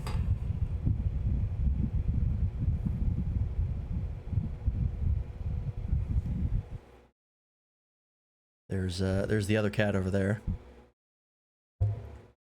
Hang on, I'm trying to angle the camera and I'm bad at it. There he is. The cagiest cat I've ever known. Yeah, hello.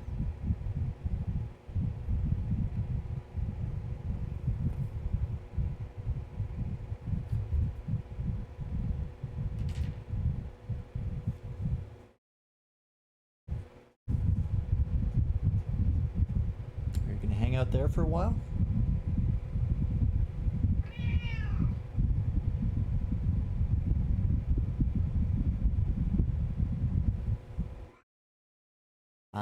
I know you're hungry, but it's not time.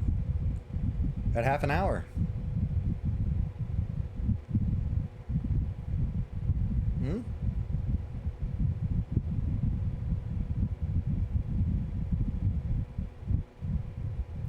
Are you gonna relax, or are you just gonna sit there and meow at me?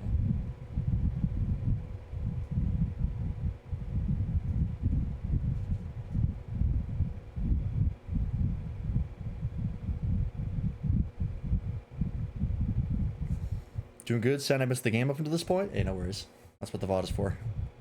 Speaking of VODs, like I mentioned earlier, I have all of FF14 uploaded now, so I can start doing other things. I might actually do Greatest Attorney next, just because I know it's kind of a plot-heavy game. It'd be nice to get some of the VODs open, so people could take a look at them.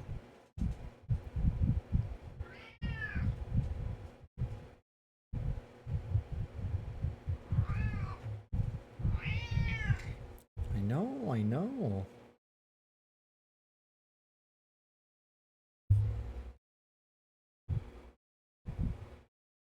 Hey, nope.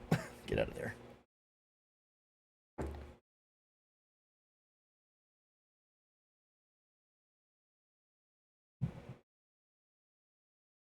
All right.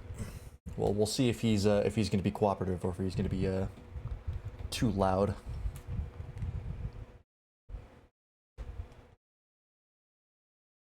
Normally, I don't feed him until about 10 o'clock. And it looks like Emmett's going to hang out in here as well. I've slowly been gaining his trust. He's a very, very cagey cat. Even to my uncle, who is his owner. So, I've been slowly breaking him down. And I think I got him so I can actually, hang out with him. Oh, this place has changed. This was not the way it was before. Was it? I don't think it was.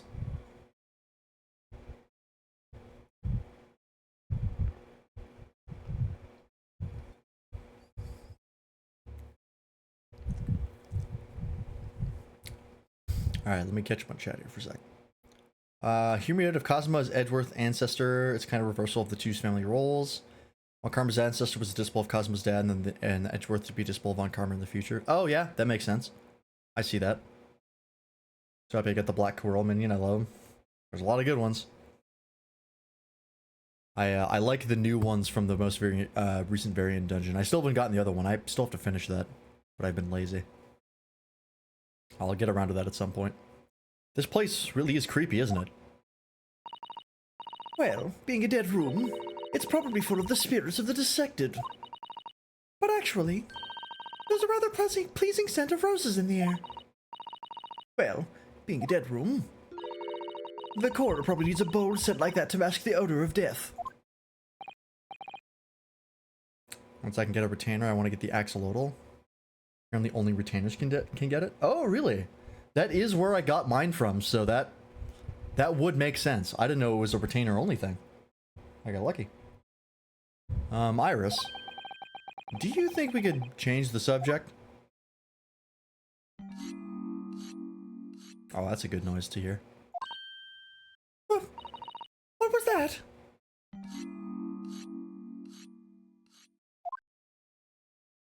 Oh, yep, it is her. Dr. Gory? Jesus. What? That noise before. I was sharpening my tools. I did admit I didn't keep a perfectly keen edge on them. Right. When following the colors and fibers of the dermis in an expertly sharpened scalpel, cuts like cheese. Would you like a demonstration? Oh, yes, please. I'd love to see. Then, I think you'll do nicely. Huh? No, I wouldn't do nicely at all. Hear me out, Wood. There's a pretty good chance she's underage, but alright. We'll put that on the record. I mean, maybe some other time. Phew.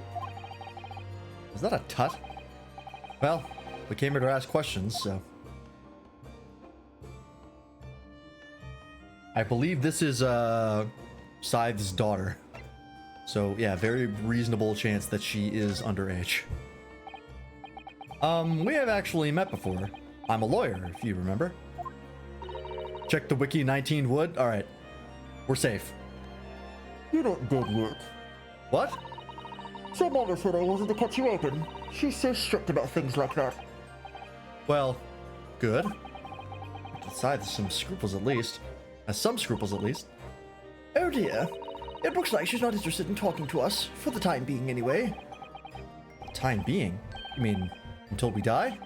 I hope that's a way off.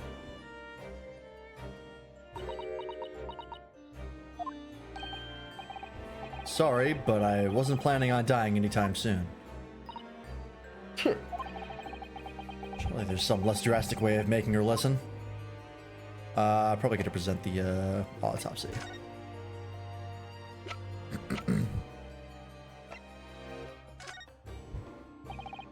Dr. Gory, we actually came here to ask you about this. He was very good. Good? Sorry? His skin didn't snag my blade once, and very little mess. His joints dislocated easily, and his muscle tissue was a pleasure to work with. We can skip those details. But there is one thing about the report that's caught my attention. People always meme don't fuck the crazy, but fictional crazy kind of makes me feel things. Yeah, why do you think that warning exists? There's a reason people say that. It's because people keep fucking going for it. You gotta stop. You don't seem to have recorded a time of death.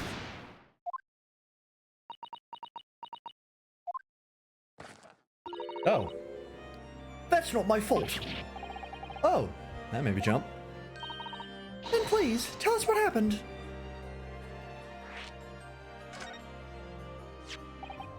So, why does this autopsy report include the victim's time of death then? Oh, Wood, you're down bad, my friend. Horniest man on the internet. It's really the most crucial detail. I was told not to write it. What? By whom? Mayor Strongheart, the Lord Chief Justice. He came here. Fucking knew Strongheart was in on this. I don't trust Strongheart. I do not trust him. Something is up with him. Lord Strongheart came. He said that from the witness statements about the gunshot and the other evidence, it was obvious. The man clearly died at 5 p.m. on 1st November when the gunshot was heard. I just like a woman who could murder me? Okay, you know what? I am with you on that. I love a woman who can just straight up kill me. Zarya from Overwatch is my dream woman. Anyways. But that's not the time of death you wrote on the report. You didn't write anything. Was there some reason you didn't include it? I could fix her, but whatever she has going on is hotter. Dr. Gory, you're hiding something under Lord Strongheart's instructions. And sooner or later, you're going to go the same way as your mother. Okay, that's a low blow. Oh, Give it here then. hmm? What's she scribbling so furiously? There. You've written... What? What she's written? Tell us. Indeterminate. But Okay. I love the excess amount of plushies. Yeah, that is pretty rad. And they're all like weird, creepy ones. It's a good look. I also like the little, her like lapel pin or whatever is like is clearly like a sutured face, like a Frankenstein face. You can see right there. Nice touch. What do you mean by that? Why was the time of death indeterminate? when the specimen was brought in, it was still fresh. So the time of death could easily have been coincided with the gunshot when the gunshot was heard. But there was one small discrepancy. What discrepancy? There was some fried fish in the pocket of the specimen's overcoat. And that fish had started to rot. What? If the victim liked fried fish, she presumably liked to eat it before it went off. Well, yes. What are you really trying to say? Yeah, she would be a goth GF for sure. With her aesthetic. It's possible that someone tried to manipulate the apparent time of death. Manipulate the... Is that even possible to do? Theoretically, if you were to chill the body in ice, you could delay the onset of putrefaction. And if the overcoat wasn't on the body at the time, And only the fish would have started to rot. with today's science, it's not yet possible to determine if the body was chilled or not. But today's science is advanced enough to let you freeze a corpse, it seems. That really doesn't take much science. Fucking put it in an icebox, you're done. But surely, should the corpse like that would require an enormous electrical refrigerator. And I don't imagine many households in London are equipped with such a device. No, definitely not. But maybe at a factory, or some other special places. Get more goth-esque plushies, all of mine are cute as fuck. I used to have a bunch of plushies when I was a kid, but I gave most of them away. I still have a couple though. A couple ones that have sentimental value. I don't recall seeing any factories or such like on Fresno Street, though. I wonder if the inspector's body had been chilled somehow. What might the actual time of death have been? I couldn't say for sure. But at the most, it might have been a day earlier. No! In other words, what would corroborate your previous deduction, Mr. Naruhodo? That Inspector Gregson was killed the day before his body was discovered, at a different location. Did you inform Lord Strongheart of this possibility? He simply said that there were no electrical refrigerators of that size in the vicinity. Strongheart, you son of a bitch. If you don't mind then, Sorry?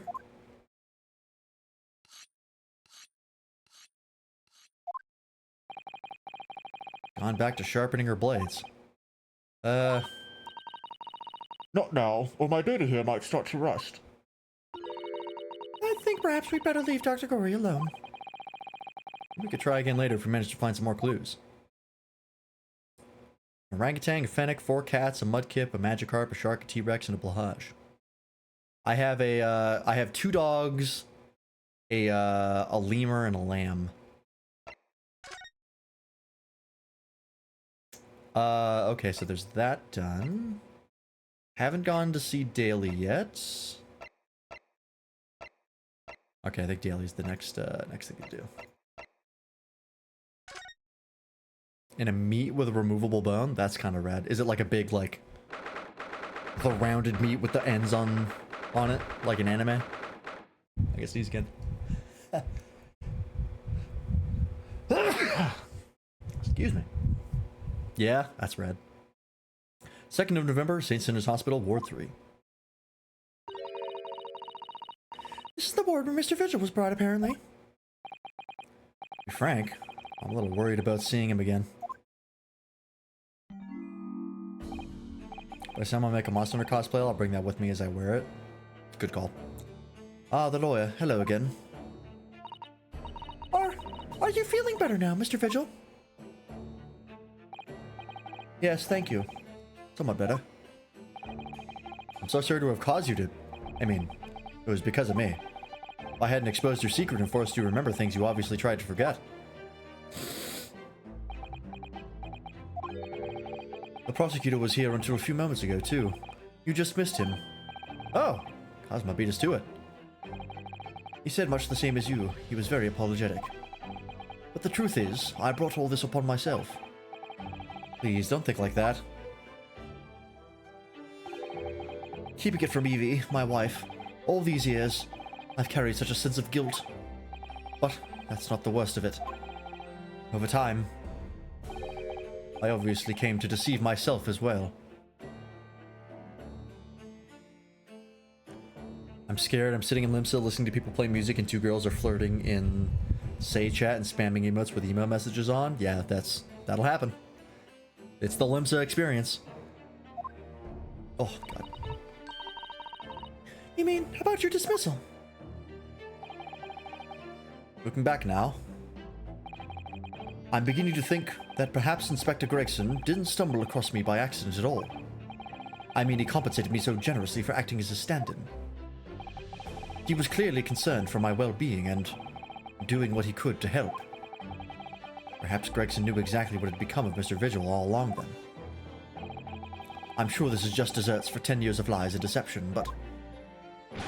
It wasn't me that helped the professor escape 10 years ago. It wasn't me! I swear it! I swear it's true! Oh, Mr. Vigil. Sure you'd rather not dredge up even more from your past at this time, but... If possible, could you tell us exactly what really happened? I want to. I need to get all this off my chest. I just want someone to tell me what I should have done.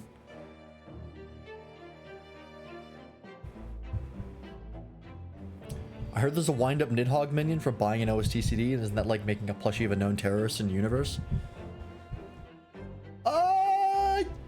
Yeah, kinda.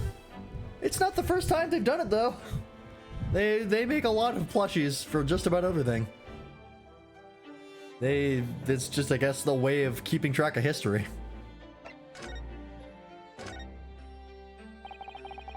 Inspector Gregson was obviously engaged in a special operation of some sort. He was investigating something that even Scotland Yard couldn't know about. Details of the Reaper's marks, yes. It was when he had to carry out those investigations. That I would take his identification and impersonate him. To pretend to be the inspector and carry out investigations on his behalf. Oh no, never! A common street peddler couldn't possibly carry out a proper police investigation. All I would do is go to the specified location and make a little hoo-ha. Just something to leave an impression, so everyone there would think a detective called Gregson was here. So, that's what you were doing on the day prior to the incident? Yes, he asked me to make an appearance at the park on Lime Street for the Red-Headed League event. It was a music battle now, another group set up across from the group I was listening to. Oh, Jesus. That's, yeah, how it goes. So as usual, I flashed the inspector's identification around and was very vocal about my presence. But then you were taken prisoner by those red-headed fraudsters. Yes. So you would always make a point of showing Gregson's identification and generally being loud. That's what the inspector asked me to do, yes. Second group is playing a Personnel battle theme, that's an L. Well, that's one of the ways of becoming a legendary detective, I suppose. Not a good one, though. And as you know, I suffered this bruising around my neck at their hands. But the following day, they kept their word and released me. Without returning the inspector's identification to you, however. We had arranged to meet at the Fresno Street room at 5 that day so I could report back to the inspector. But at the agreed time, that's when I heard the gunshot. It was at midnight on 17th June 10 years ago. That was the time scheduled for the execution. The professor's execution never actually took place, did it?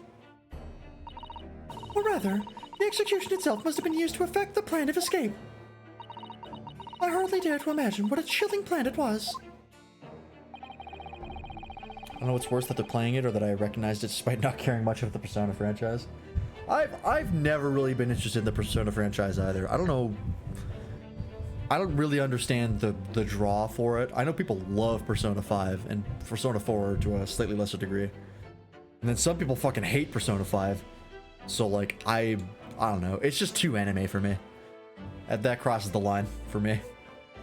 Barclay was renowned for being the highest security prison in the country. Everything that went in and out of the place was searched multiple times. Someone has a puppy minion and my black squirrel is hissing at it. That's a funny interaction. They have that sometimes. But there was one notable exception. Too traditional RPG for my tastes, if that makes sense. That kind of makes sense, yeah. Or rather, one notable loophole. Something that was never questioned. I have a feeling I know what that loophole was now. The coffins into which the bodies of the executed convicts were placed, correct? Yes. Once the coroner had confirmed the death of a condemned convict, the body was taken in its coffin for immediate burial in Lowgate Cemetery, just behind the prison. Using mechanics is just too much work for me. Also fair. The Chief Warder first had to sign the necessary papers. And after that, No member of staff was permitted to touch the coffin containing the body again. When executions took place, only the executioner and the coroner were permitted inside the chamber. I would wait in the adjacent room for word that the condemned convict was dead. On that occasion, once I had the confirmation, I went into the mortuary to find the lone coffin as usual. The procedure was I would sign the paperwork having checked the coffin, then nail it shut. But for some reason that day, the coffin was already nailed shut. No. I didn't think anything of it at the time. I assumed that my deputy must have checked the coffin and nailed it shut before I arrived. So, you mean, the coffin contained... Yes, I can only imagine that Asogi, having escaped his execution somehow, was alive inside the coffin. That coffin was then taken out through the main gates and deposited in Lowgate Cemetery. Presumably, there wouldn't have been enough air inside to breathe for long. So in the early hours following the burial, somebody dug up the coffin again to set Genshin free. But in the end, he was fatally shot in the graveyard anyway. What on earth really happened in Lowgate Cemetery that night, I wonder? I'm afraid I really don't know. All I can say with certainty are two things. Asogi couldn't possibly have escaped that way without help from somebody working in the prison. And that somebody was not me.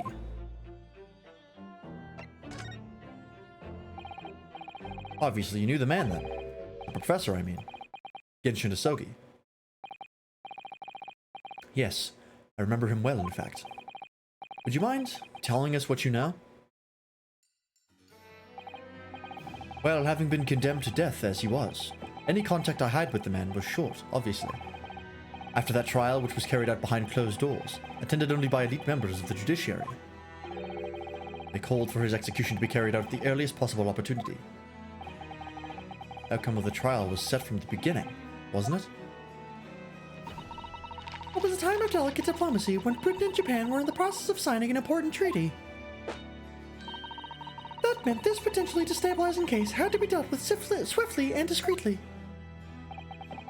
The man had less than a week in total. As I was the chief warder, I oversaw his short stay in the cells until his final hour. I remember being struck deeply by his noble character and incredible resilience. What do you mean exactly? He was a killer of many men, but he was always quite quiet and polite. He was a gentleman and a man of intellect. In fact, I couldn't bring myself to believe what he'd done, so I asked him one day. There's 5 members of the aristocracy whose lives were taken. Were you really responsible? I'm guilty of the unforgivable crime of ending another human's life, yes. Was Clint the actual killer, and he killed Clint? That'd be a twist. The following day, the closed trial took place, and the verdict was no surprise. Guilty. That night, when he was brought back to his cell, I saw something. Something unusual. Something unusual? What? The last will and testament of Genshin Asogi. Okay, that's pretty fucking important. As I said, it was on the night following his trial, after he'd been found guilty. I was doing the rounds of the cells, and when I looked into Asogi's, I noticed that he seemed to have a sheet of paper in his hand. Really tempted to do my final research project for my degree on the War of the Worlds radio broadcast that caused mass hysteria. I don't know if I can expand it to a 25-page paper. 25 pages is a lot of pages. That might be tough. I know vaguely about that, so yeah, that seems a little difficult. I don't know. Ah, his last will and testament then, presumably. As soon as he noticed me, he hurriedly shoved it behind his back. But why did you find that so unusual? Isn't it normal for a man to pen a will when he knows his death is nigh? Yes, that's true, but there were special conditions to Asogi's incarceration, you see. What sort of conditions? A lot of newspaper articles and a handful of scholarly papers, but scholarly bubbles? There were scholarly papers, but damn, it's not a lot. It's a long broadcast. You can go over it chapter by chapter. Maybe. I don't know. I don't know enough about it to say much. I've just heard of it. Well, even though he was held in a cell designed for condemned inmates, he was allowed to keep his personal effects with him, with one exception. Really? He was allowed his things? That is unusual, certainly. Of course, he'd been convicted of killing 5 members of the aristocracy. But at the same time, he was a guest in our country from the Empire of Japan. The powers that be were determined that his final days shouldn't be needlessly uncomfortable. And what was the exception you mentioned? To the personal effects he was allowed? That's the point. He wasn't permitted to have writing materials. Specifically, no pens or paper. So, he was prevented from leaving any written record of what had happened to him. Yes, that was the long and short of it. I have no idea where he obtained the paper. Any writing materials would have been confiscated from him upon his incarceration. As I said, he hid the paper behind his back, and then he pleaded with me.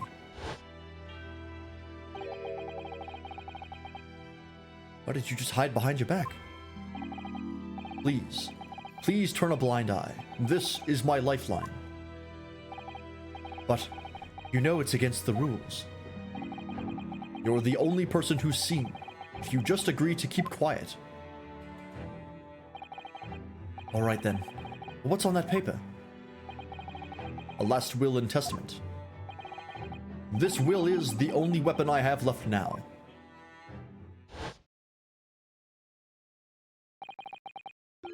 How can a will be a weapon? I decided to pretend I'd seen nothing, and I let him keep his will. But then later, it just seemed to vanish without trace. What? What do you mean it vanished? It would seem that isn't the end of the story of this mysterious will. Okay. I'll be right back because it is 10 o'clock and I gotta go feed the cats. As I'm sure you've already seen, they are very hungry. So I'll be right back. I also have to go take the green bin out. But yeah, so I'll be back probably about 10 minutes at most. So yeah. See you then. Remember to unpause the recording. Alright, I'm back. Kitties are fed, litter box is cleaned, green bin is out. We're good to go. Hello Toaster, Arsai, how's it going? What if that's the letter Cosmo got from his dad and Cosmo lied to you? Oh, maybe. Special something he had to take care of before getting to England. I'm not sure. We're about to find out, I think. Or at least we're about to get clues on it.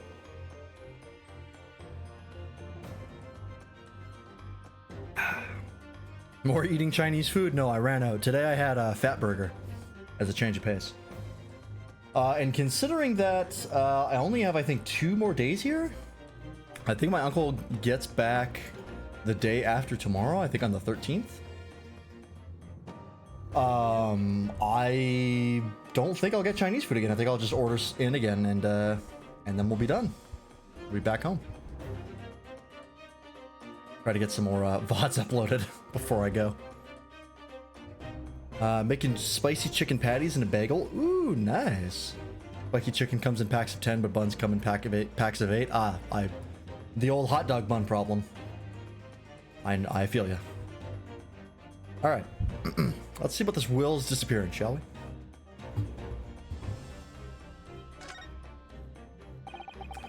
I was the only person who saw Sogi's will, but somehow it disappeared. It was after Sogi's execution. Which was actually an elaborate jailbreak. I buy bun-length hot dogs because there's no upsetting bread bites, and they come in packs of 8. Hot dog buns are good. I just prefer regular buns because I like burgers a lot. That's mainly the reason, though.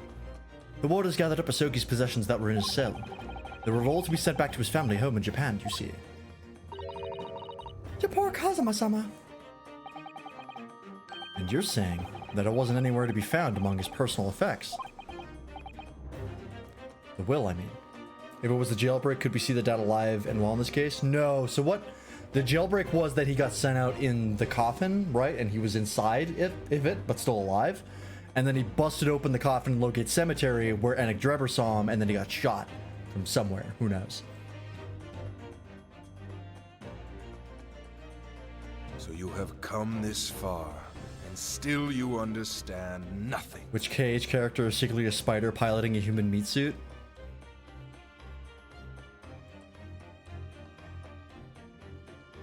I mean, the tough part is they're all piloting human meat suits. Shot and confirmed dead? I believe so, yeah.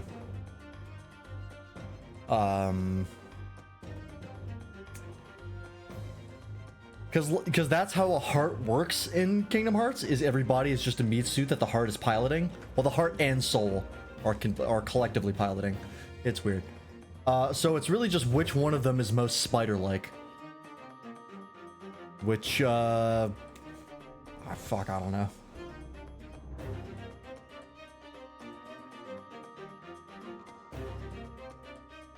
Could really be anybody.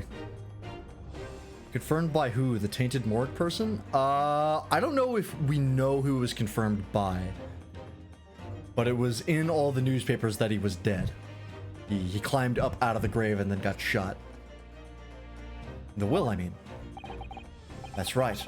Though I didn't search through them myself. But Governor Caden was livid. He was screaming. It kinda disappeared completely. It's confirmed by me. I made it the fuck up. That doesn't quite make sense, though, does it? In what way?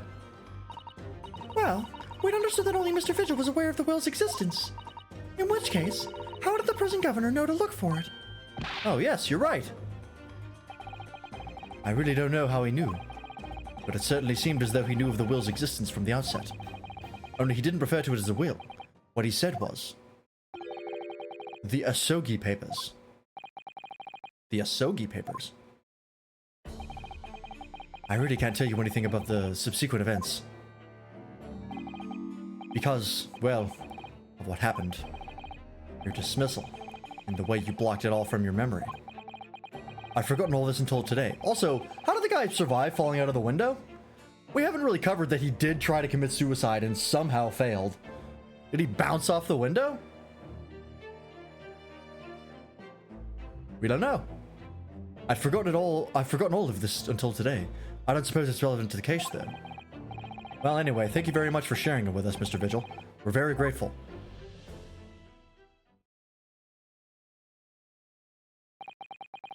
I'm afraid there's really little more I can tell you. My wife Evie will be here shortly, so I do hope I don't appear rude, but... No, not at all. Thank you again. What will become of you now? Well, impersonating a police officer is a criminal offense, of course. I imagine that once I'm fully recovered, I shall be arrested. I'm so sorry. Don't be, please. This was all my own doing. I always knew that this day would come. Air fryer makes things delicious, but I wish it was faster. My microwave, which makes things weird and floppy, but takes like 10 seconds. Yeah, that's the trade-off. Made a breakfast burrito earlier and it made me happy. Nice. Well, I wish you well. Goodbye, Mr. Vigil. What was in the burrito? I must know. Ah! Before you go, there's just one thing. Oh, yes? What is it? The Asogi Papers. I'd be very grateful if you'd make no mention of the things I told you about them. Presumably for some good reason? Bacon, eggs, cheese. Excellent. It's my understanding that their very existence is a closely guarded secret. If it became known that I'd remembered, well, it could be rather troublesome, I think. Are we sure this isn't Edgar Allan Poe, but just lost some weight? It does kind of look like him. I could see it. I understand. Some sort of will that Genshin Asogi penned just before his death, which the man himself claimed was his last weapon. I wonder, perhaps it had something to do with his plan to escape.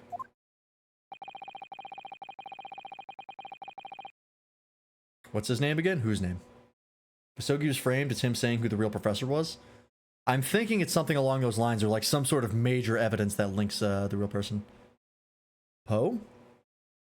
Edgar Allan Poe? What was Edgar Allan Poe's name? What? What? Oh, the character that looks like him. Vigil, Daily Vigil. The not Japanese dude. The very English man. Yeah, the one who has seizure poses. I was like, what? What do you mean?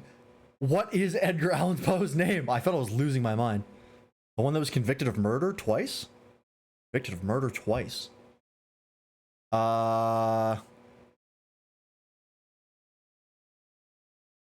Accused of murder twice.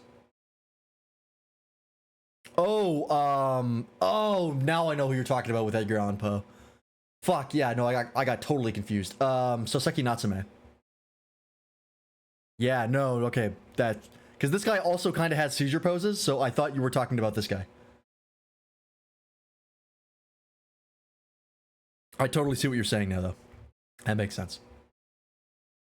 If there's anyone who might know about a document that Kazuma's father left behind, It would be Mr. Vigil's governor. Then we know precisely where we must go. Back to Barclay Prison. he's just over here fucking having a breakdown. This guy is Soseki, but he lost weight. Yeah, I guess. Prison governor's office.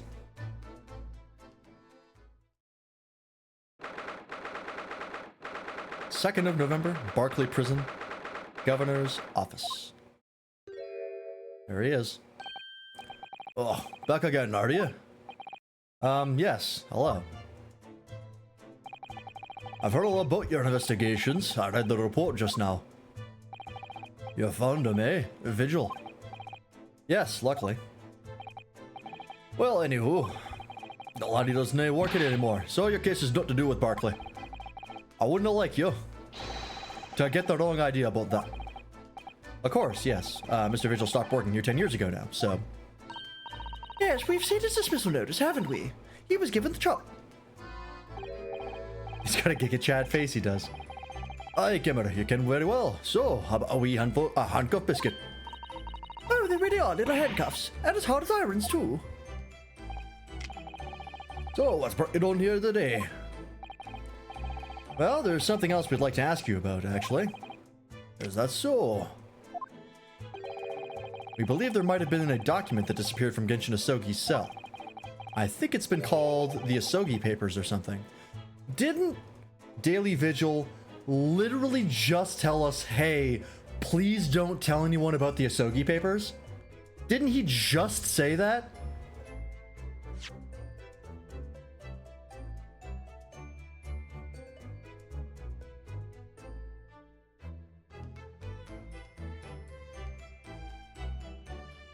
What the fuck?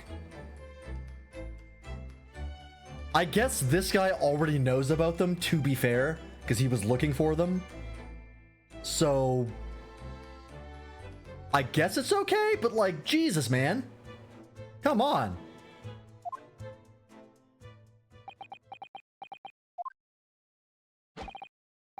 Did I no say? Gregson's death is nothing to do with things that happen in Barclay. Leave the past in the past, laddie. Let's not footer about with irrelevant details. Expressions change completely. We're clearly onto something here.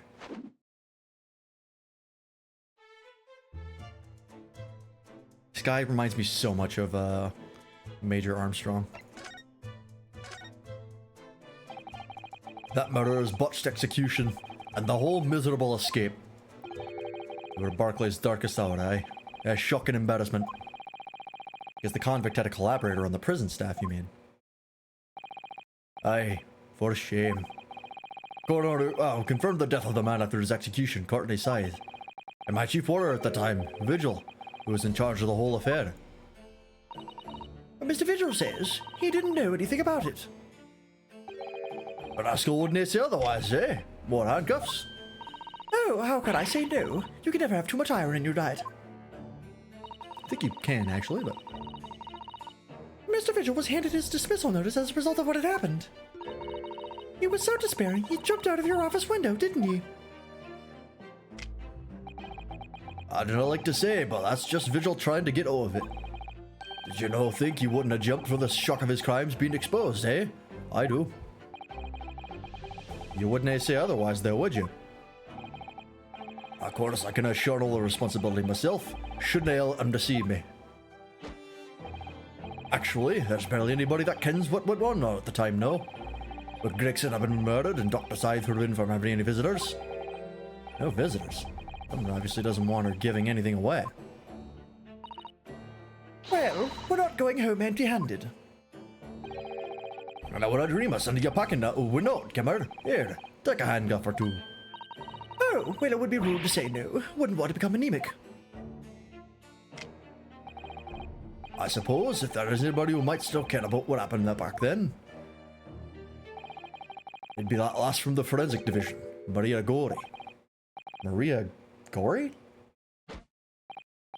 Aye, Scythe's daughter. She did not have no more, just the one. But the wee baron's fallen in her mum's footsteps. You never able to see without a scuffle in her hand. Ah.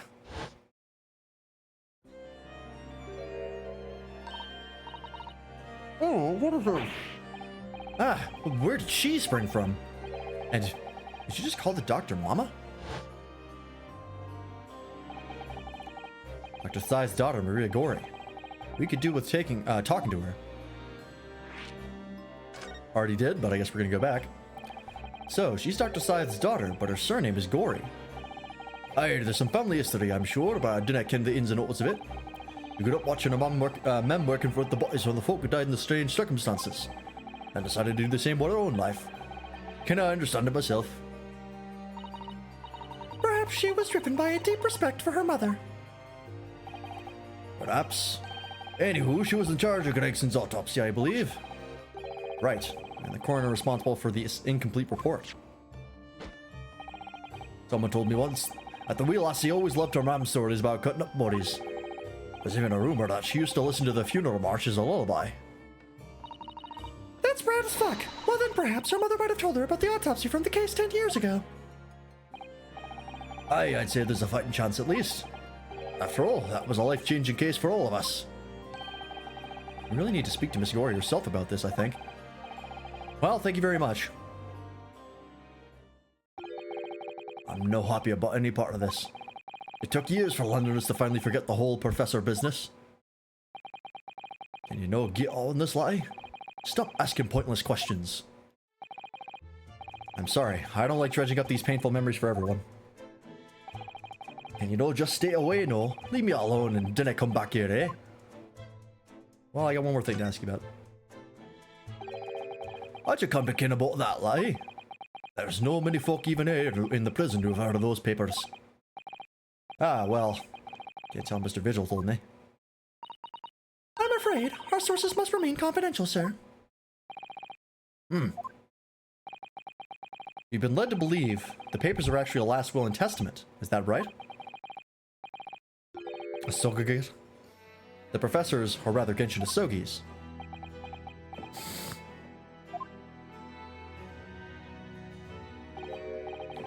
Aye, that's right. You're well informed, Jimmy. Oh, is that the end of the silent treatment? But then after the convict's execution, it mysteriously vanished from his cell, didn't it?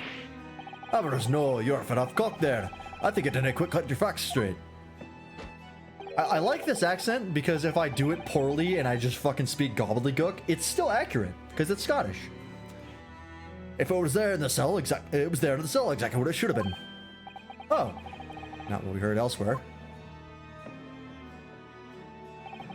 Let me just have a wee hook around in here. Sure I can find it. Aye, here you are. See? The Last Will and Testament of Genshin Asogi. Written with a calligraphy brush. Half cock, that's what I have. Of course, I cannot read a word of those Japanese squiggles. But I mind it says he leaves all his worldly possessions to his son back in his homeland. Yes, that's correct. That's the gist of it. So these are the Asogi papers. Aye, of course they are. Papers written by a Sogi, nae doubt about it. There's no mystery here, laddie. That's your lot. I don't buy it. After all this, Sir Abashir's that sliced third of an execution.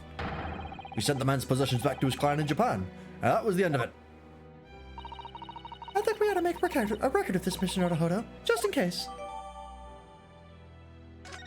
Gonna take a close look at that. One thing before we go on your way, Mr. Naruhodo. Oh, yes? Those papers are not to do with Gregson's death. I prefer it if you didn't make no mention of it, of them outside this office. Or rather, or I just prefer it. Consider it an order from the highest levels of our government. I understand. Okay. Take a look at that.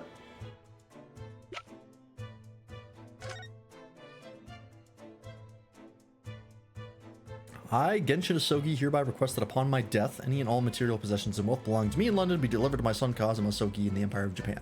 It is with deep sadness that I accept my fate in this foreign land and the knowledge that I'll never see my homeland or family again, but I regret nothing about my chosen path.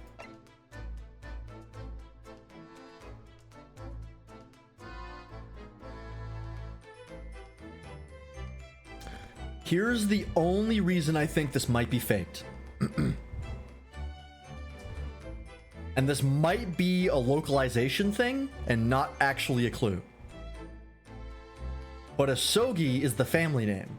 And in Japanese, in proper Japanese culture, that goes first. It should be Asogi Genshin.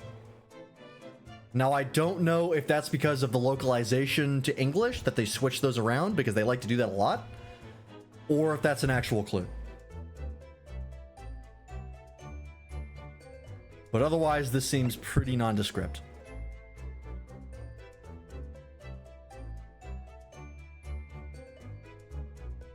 Might have been localization. What's your character's name? Ryunosuke Naruhodo. So I think it might just be a localization thing. Because it's also Susato Mikotoba as well. And Mikotoba's the family name. Yeah, they don't match that in the rest of the game, so I think it just might be a localization thing.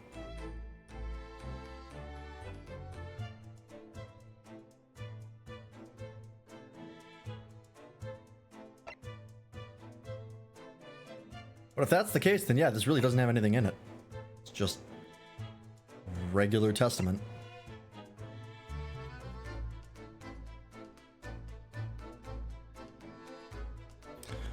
This might come up in the context of them trying to prove that he was desperate to get out. And these papers would contradict that. I'm playing 5D chess with the localization team, but they're playing checkers. Yeah, exactly. Alright. Let's go talk to Gory. Some dipshit keeps eating the pieces. Why do they keep locking good glams behind Mog Station? There's definitely is that. A lot of the Eastern clothing is locked behind the Mog Station until fairly recently.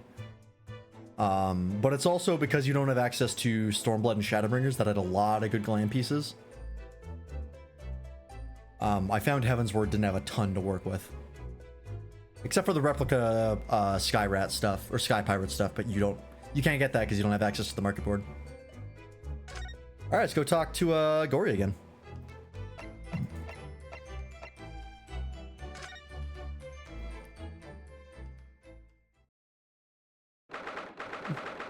Second of November, Forensics Laboratory.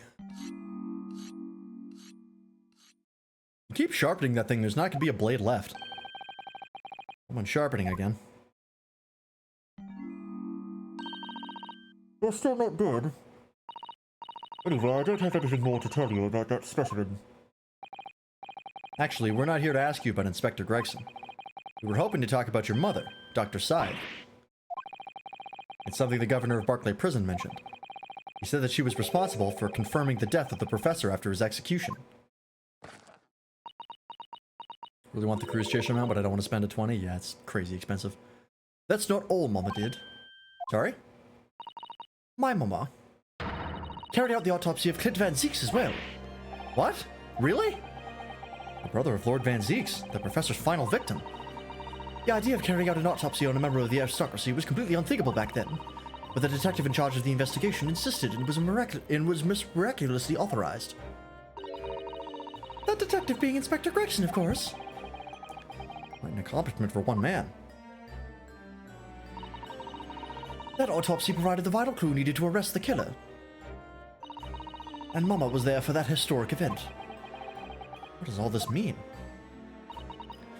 You know, that amazing autopsy happened right here in this very room. The professor and Clint Van Zeeks. They both spent their final moments before their burial on that dissection table there. So this lab, Mama's lab, was instrumental in some of the country's most important events. I'm tempted to get the schoolgirl attire though. Oh, I actually have that. I won it in a giveaway from my free company, and I bought the other half, the schoolboy's attire, literally just for the shoes for my samurai glam. And then the newest variant dungeon added shoes just like it, and it turned out to be a bit of a waste, but it was cheap, so it's not a big deal. She really is proud of her mother. I wonder if you tell us more about exactly what happened back then, Dr. Gory.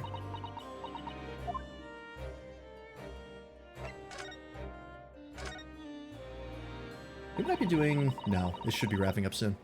The professor's execution was Mama's first big case. She had to be in attendance at Barclays Prison's execution chamber and signed the certificate to confirm the convict's death. Mama is the best coroner in the world, you know. I was so proud of her. But the execution didn't actually take place. No, and worse still, Mama actually helped with the jailbreak. I didn't want to know. Oh dear. You found out recently, you mean?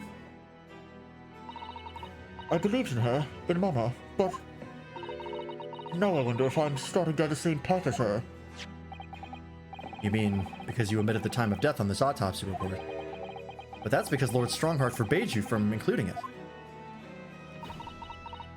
Just like Mama, I'm sure she was cursed by somebody too. Yes, that's my feeling as well. There's no doubt that there were powerful forces at play 10 years ago. The execution couldn't have been staged without a lot of people at the prison knowing about it. Obviously, the prison governor must have been in on it as well. The big man with the little handcuffs, according to what he told us. He was tricked by the chief warder. He says he knew nothing about it. Of course he said that. I'd say the same thing. Just who was behind that jailbreak all those years ago? Okay. You mentioned the autopsy of Clint Van Zeeks. It was at a time when carrying out autopsies of murder victims was very unusual. It's still not a practice that's observed in our country, even now. It turned out that he was the professor's final victim, and when the autopsy was performed, Mama was present, although only as the secondary assistant. The person leading the procedure was called Dr. John H. Wilson. Hello? The plot thickens again! That's right, my daddy. And there was one other person present, the primary assistant. He was a visiting student from the Far East. Wait, a visiting student? It must have been my father, Eugene Mikotoba. I had no idea Professor Mikotoba had been involved in something so important. But the outcome of that historic autopsy was the discovery of a vital piece of evidence that led to the capture of the professor. That's how they came to identify Genshin Asogi as the infamous mass murderer. Do you happen to know anything about that piece of evidence? Can you tell us any more? Would you like to see the records for yourself? What? Would that be alright? What's the point of keeping records if people can't look at them? They're filed under V at the back of those cupboards, with the other records from the last decade. Thank you. Let's see. Van Zeeks. That's strange. What, Mr. Naruhodo? They aren't here. There's nothing under Van Zeeks. There must be. Perhaps somebody took them away. No. Oops. No one's allowed to take out documents related to the professor case out of this room. But you're right. They're gone. Well, when was the last time somebody looked at them? Do you remember? It was... Oh yes, I remember now. It was 2 years ago. A consulting detective came one day, saying that he'd like to see the records. Oh, Sholmes, what have you done? What is your fucking deal with this case, man? No. You don't mean... Herlock Sholmes was his name. I think I just like goth girls, fucking you and the rest of the internet. Deep down, I knew that was coming. Do you think he stole the records? Oh no, surely not. Iris, that can't be right, can it?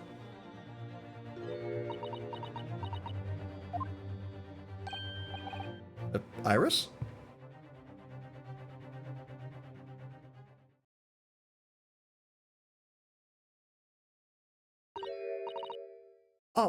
Bruno.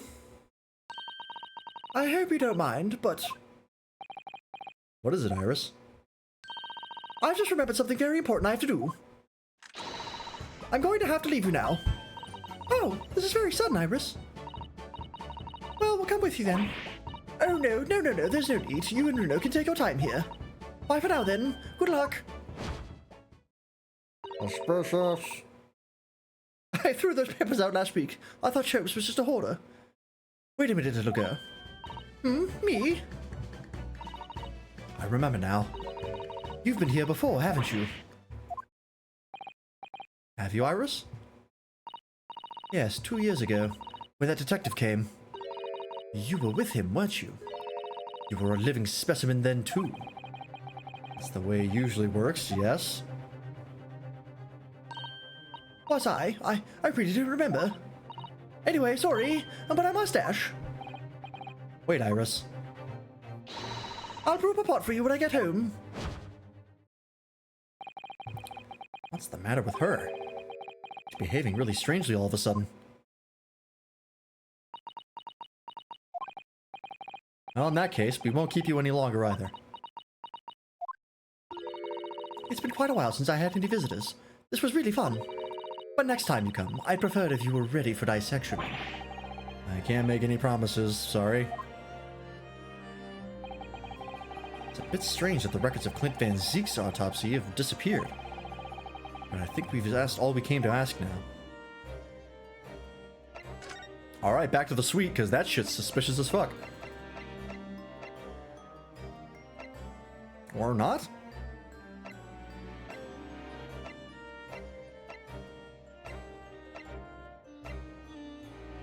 Oh, we haven't gone to the Fresno Street room in a while. It's telling me that I should go back here.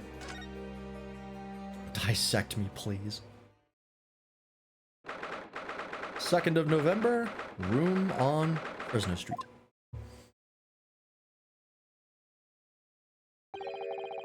Police are still busily investigating in here then. But Gina's nowhere to be seen. Where is she? Yes, it has been blissfully quiet, hasn't it? Perhaps she's out investigating on her own, practicing what her boss taught her. Well, I expect she'll be back before too long. Shall we wait? Alright, well, I know exactly what I'm gonna look at. Actually, there's something different about this room since the last time we were here, isn't there? We could always use the time to investigate more thoroughly.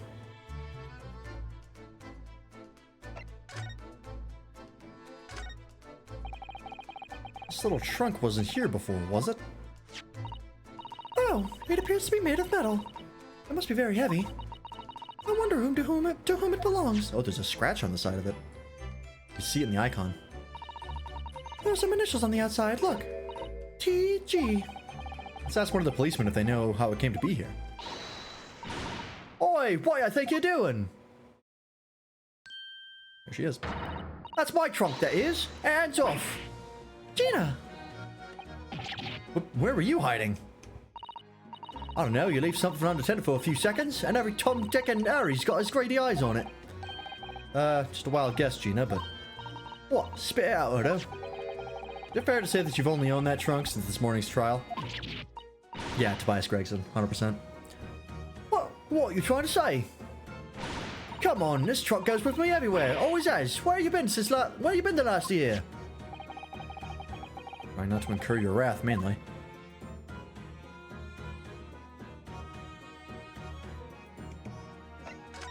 Right? You should hear them talking at the yard now. They should be ashamed of themselves. saying it was the boss who killed all them bludgers. Ah, you mean the whole Reaper thing? Yeah.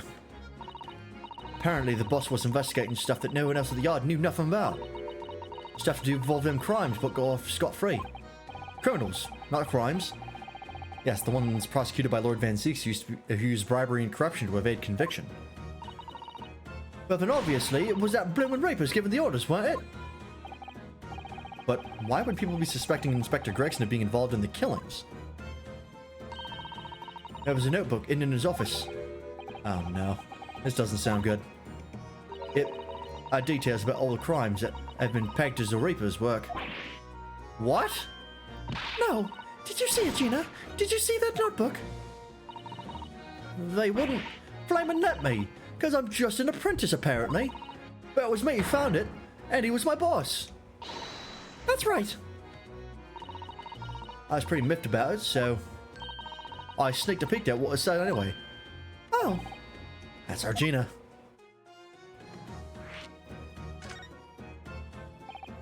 So, you managed to see what was written in Gregson's secret notebook anyway, did you?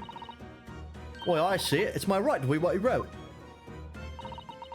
And what did he have written, Gina? Dates, times, places, names, and a whole long list of them. All details about the bludgers supposed to have been done in by the Reaper. But there couldn't be an explanation for that. Perhaps it was a record of the inspector's investigations into the Reaper's activities. Exactly, that's what I said. That's the first thing you think, right? As it happens, it was full of names I recognise anyway. Now the Reaper's targets were almost exclusively known to the leaders of London's criminal underworld. Well, yeah, but there was one name right at the end that was a bit odd. At the end of the list, you mean? I'm pretty sure the date against it was 31st October. Oh, the day before the inspector was found dead. So, what was the odd name? It wasn't like a name I've ever seen before. It was something like, Asashin. No, it's no good. I can't remember it. I don't think it was an English name, put it that way. Oh dear, what a pity. It was 100% Asashin. There was something else too. I don't know if it matters, but the same name kept coming up over and over. Shin, it was. Don't suppose it means anything, but... Okay, so it wasn't the last name, but it was in there. Surprised AA hasn't used the name Nick Imal. Oh, like Nick Imal, like stealing things? Steal everything?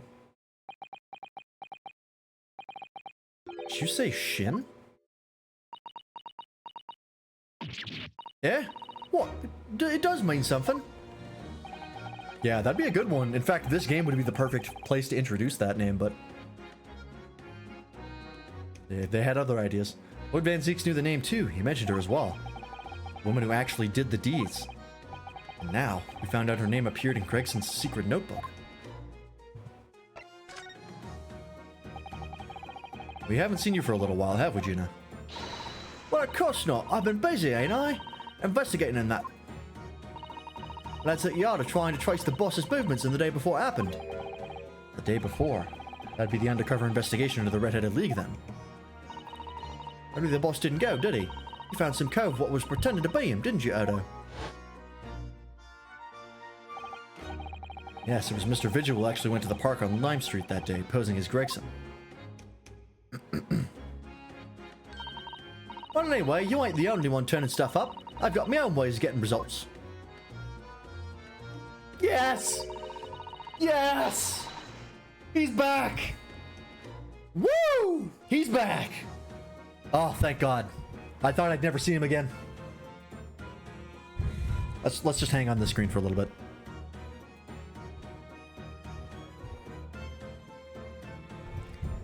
It's good. It's real good. Well, me and my partner here getting together. There's nothing we can't track down. Oh, little Toby. He's such a faithful friend. So, have you tracked anything down then? What do you think, eh? Of course we have. Can't tell you though. Police business, innit? Anyway, the point is, if you not ever need help, any help, you know who to turn to, right? Me and the Hellhound here. Right, because he looks oh so hellish, honest. Oh so hellish, honest. The Hellhound. Gina, about your hellhound there. Yeah. Chief Inspector Toby, you mean? He's the pride of force, he is. Japanese police dog means something quite different, and not altogether nice to those involved in crime. But here in Britain, it's a wonderful compliment, it seems, for a canine at least. It should be. After all, in the Great Exhibition case the other day, it was Toby here who managed to locate Drebber's workshop. Maybe it's time for another demonstration of what the super dog can do, eh? Do we have something the Chief Inspector could catch the scent of, I wonder? Do we? Yosogi papers, maybe? Pocket watch? The papers, just in case. Well, Chief Inspector Toby, if you wouldn't mind having a sniff of this. Yay! Chief Inspector said woof to that, Odo. Yes, I heard. I think perhaps that particular item didn't excite him very much. Okay. And you got nothing else? I'll have a think. Might be the watch.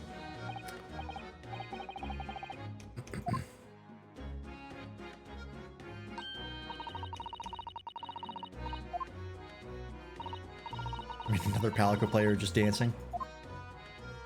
You know what is sad about FF14? There's no crouch.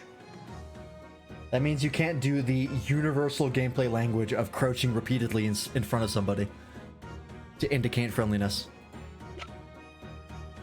Let's grab the watch. Take that! Well, Chief Inspector Toby, if you wouldn't mind having a sniff of this. See if this does anything. We might not have what we need yet. He might be a little too keen, don't you think? Oh, look at him go! Ah! Inspector, make short work of Gina there. Woof. Ah, look what he's gone to. Oh my, that trunk clearly still has a very strong scent of Inspector Gregson. Someone was doing squats on the Goth GF in Dunscape. That's true. There is a squat emote. It must have belonged to him.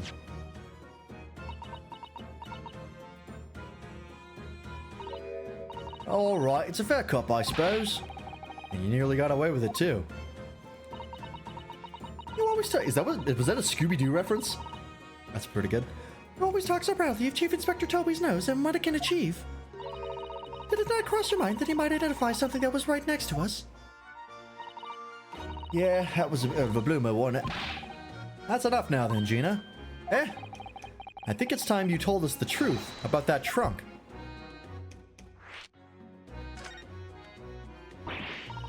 It weren't like that. It just weren't. What are you talking about? I know what's going through that head of yours, but that ain't what happened. Alright then, what did happen? Well, like I said before, we were trying to trace the boss's movements. So I let Toby have a whiff of the boss's overcoat. And as soon as I done that, he went off like a shot. Straight to that sandwich. A sandwich? Not to a bag of chips? Mr. Naruhodo, I believe Gina means the witness.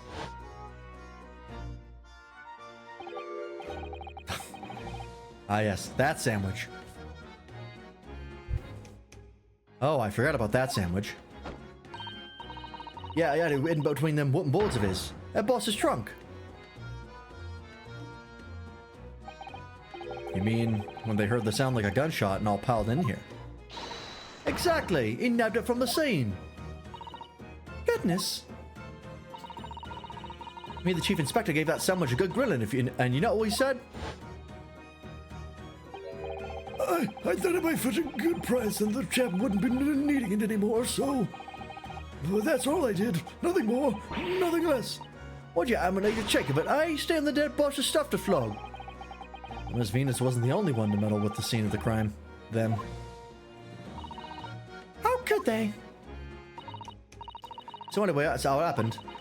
And it's a pretty decent trunk, so I figured I might as well make use of it. Is there something wrong with that, eh? Well, maybe you and Mr. Sandwich should try to find the answer to that question together.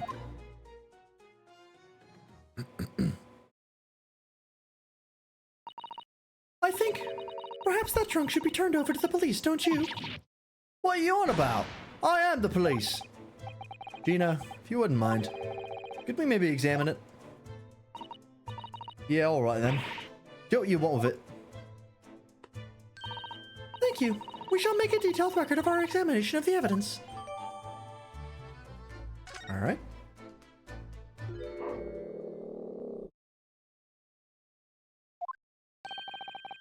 What's the matter with Toby? Why is he acting so aggressively towards me all of a sudden? Mr. Naruto, be careful. It must be the trunk. Ah! Fuck! Ah! Toby, oi, what are you doing? You're gonna lick his face off. Mr. Naruto! Mr. Naruto! Jaina, quickly! Hail a carriage!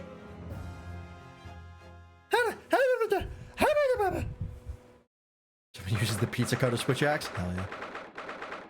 I've been accosted by a dog. 2nd of November, 4:57 p.m., Naruhodo's Legal Consultancy.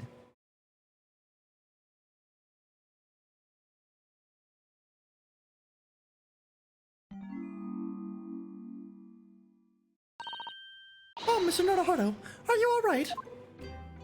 Was Gen 5 had more joke weapon designs? I don't, personally. As a Gunlance player, it was really rough to see the best Gunlance, the best wide Gunlance in the game be a joke weapon. I was like, really? I'm trying to look cool here. Miss Susato. Ah, conscious again at last. A blessed relief, my dear fellow. After all, to drop dead after a moderate licking by a small terrier, most unseemly. What isn't or isn't seemly is irrelevant here, Mr. Sholmes.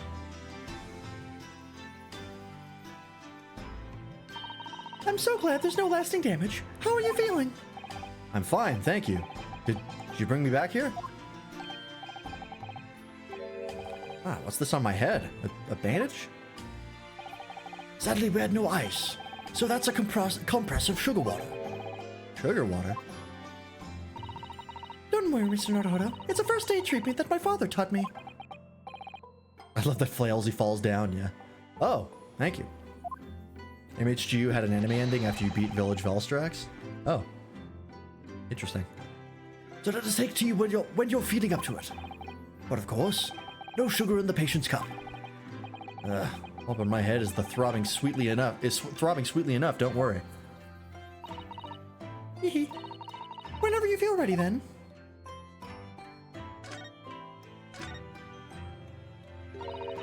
Are you alright, Mr. Naruto? It's rather unusual to find ourselves here in the middle of our investigations. It's just occurred to me that I might have forgotten something when we left this morning. Please don't worry. As long as you continue to investigate thoroughly, you won't go far wrong. Oh, yes, of course. I must get back to work as soon as possible. Cool. Well, let's talk to Sholmes then.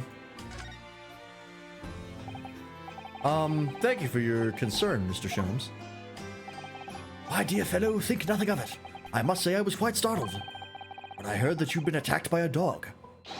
For a moment, I feared that infamous murderer of so many had come back from the dead. You mean the professor? Fortunately, I see your prized throat is unscathed. That stiff turned-up collar of yours obviously afforded some welcome protection. Was I that close to death? All I really remember is that dog licking my face over and over and over again. Well, if you wish to avoid such troubles in future, a little mustard spread on the cheek should do the trick. I should think that would balance the sweetness of your bandage rather splendidly. Okay. Oh, what's this? My desk is just as it was before I left. Sumi ink and a calligraphy brush, even though we're in England now. That strikes me as typically you, Miss Susato, and typically not you at the same time. Well, I do enjoy all the wonderful new things to come out of the West in the Cultural Revolution, of course. But I'm not ready to give up on my brush just yet. Anyway, Susato-san can write more neatly with a brush than most people can with a pen. Practice makes perfect, as they say. Another person is a Palico named Waffle. The world isn't ready for that. That is terrifying. Alright, so I guess there's just nothing new here. So I guess I'll just check the court record and examine that trunk. Ended up kind of being a weird non sequitur. Have you seen this huge gash across the side of the trunk here? It's gone right through the leather and into the metal behind. Gosh, for a metal chest like this to have been so badly damaged. Whatever made the gash must have struck the side of the trunk with considerable force. I wonder how it happened. Okay. Can we open it? Oh, there's blood on the side of that. Let's have a look inside.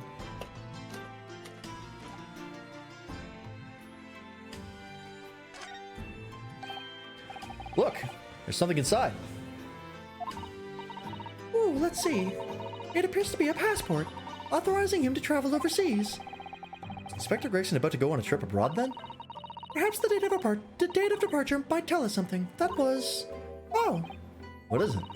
it was for travel on 31st of October, just one day before the incident. What? Really? Gregson went to France the day before his body was discovered? Well, I don't think he actually made it, but... Look at this dark stain here. Do you think? Yes, I'm afraid so. I think it's blood. Ah, I knew you were going to say that. So that presumably means... That this was present at the scene when Inspector Gregson was killed. It's the most logical conclusion, yes. I think Gina's been carrying this around with her. If you didn't know any better, I suppose it does look like a grease stain from all the fish and chips. Okay, we got the passports. Anything else in here? Nope. Okay. Okay, I guess we'll see where we need to go.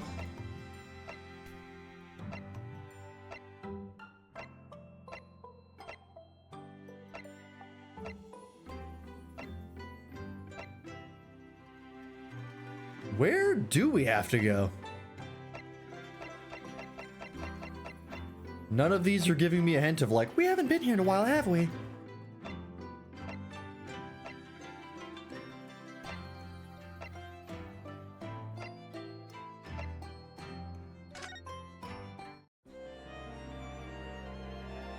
I guess we could go back to Fresno Street, talk to Gina. She's not here. Great. Awesome. Love it. Is there anything else in here? Oh, there she is. Gina, I'm really sorry. There's stuff in it. If you asked me a year ago, cops could go hang for all I cared. But we got our police, ain't we? To catch the brothers. So us divers can go about with our business in peace. Wait, sorry? I don't think I can have heard that properly. He said he was going to teach me everything I needed to know to be a detective. But all he got around showing me is where the best flaming fish and chip shops are. Actually, that reminds me. Gregson said he was supposed to be going to Paris in the near future, didn't he? Is something wrong? Oh, no. I'm sure I'm reading too much into things. It's just that the timing seems very coincidental. Hmm? You know, the boss was acting a bit strange recently. Like he was always in a rush. Nope. Oh, I got an achievement for that. Best chips in town. Huh. Lucky. Alright, I guess I'll examine the passport. I didn't do that. Tobias Gregson, passport number ACD0522, within 1 week from 31st October, Port of Dunkirk, France, purpose of travel, police business, notes, permission for the applicant and one additional person to travel. Okay. Okay, I can't present that to her. What do I do here? I'm actually confused. Oh, do we have to go back here now? We do. Okay. 2nd of November, Sholmes' Suite. I guess that makes sense considering Irish fucking ran away super suspiciously. Supposed to use the Paris trip to cover for a Reaper killing? Maybe. Er mit dem Schwarzbiergebot brodelt wie ein Feuerberg, den Schlund es mir verbrannt, ach Hopfen deine Wut. Her mit dem Knacker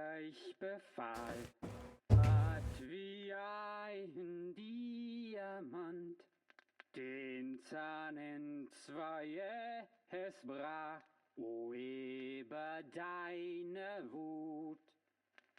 Herr dem seid holdlich gelobt, und auf den ersten Streich alle Seiten des Terri. Oh boy. Oh, okay. All right, Iris. What the fuck happened? What am I looking at here? Sorry to intrude, but like, Jesus Christ.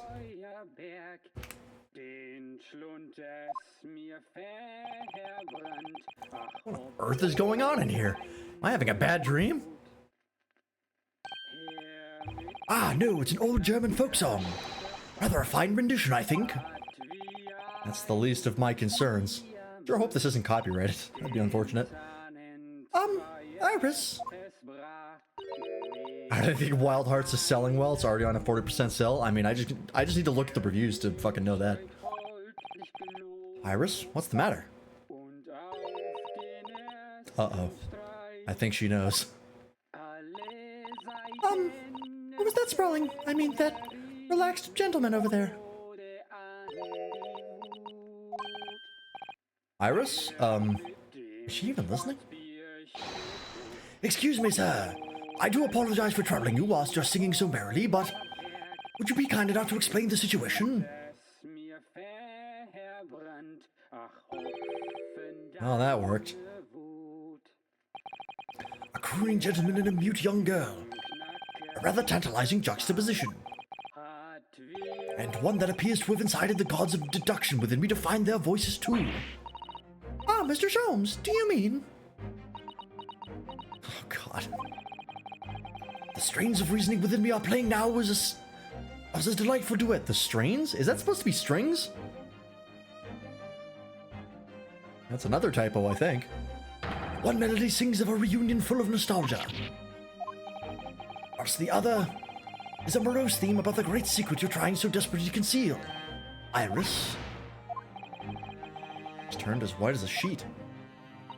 Different strain of Iris.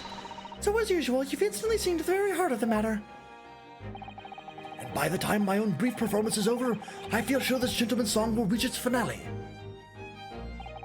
So then, to Musicland, where all is sweetness and delicacy and harmony. Pray, do enjoy Herlock Sholmes' latest logic and reasoning spectacular. And that is where we're going to end Great Ace Attorney tonight. Because it is 11 o'clock. I think this will be a good time to pick up this later.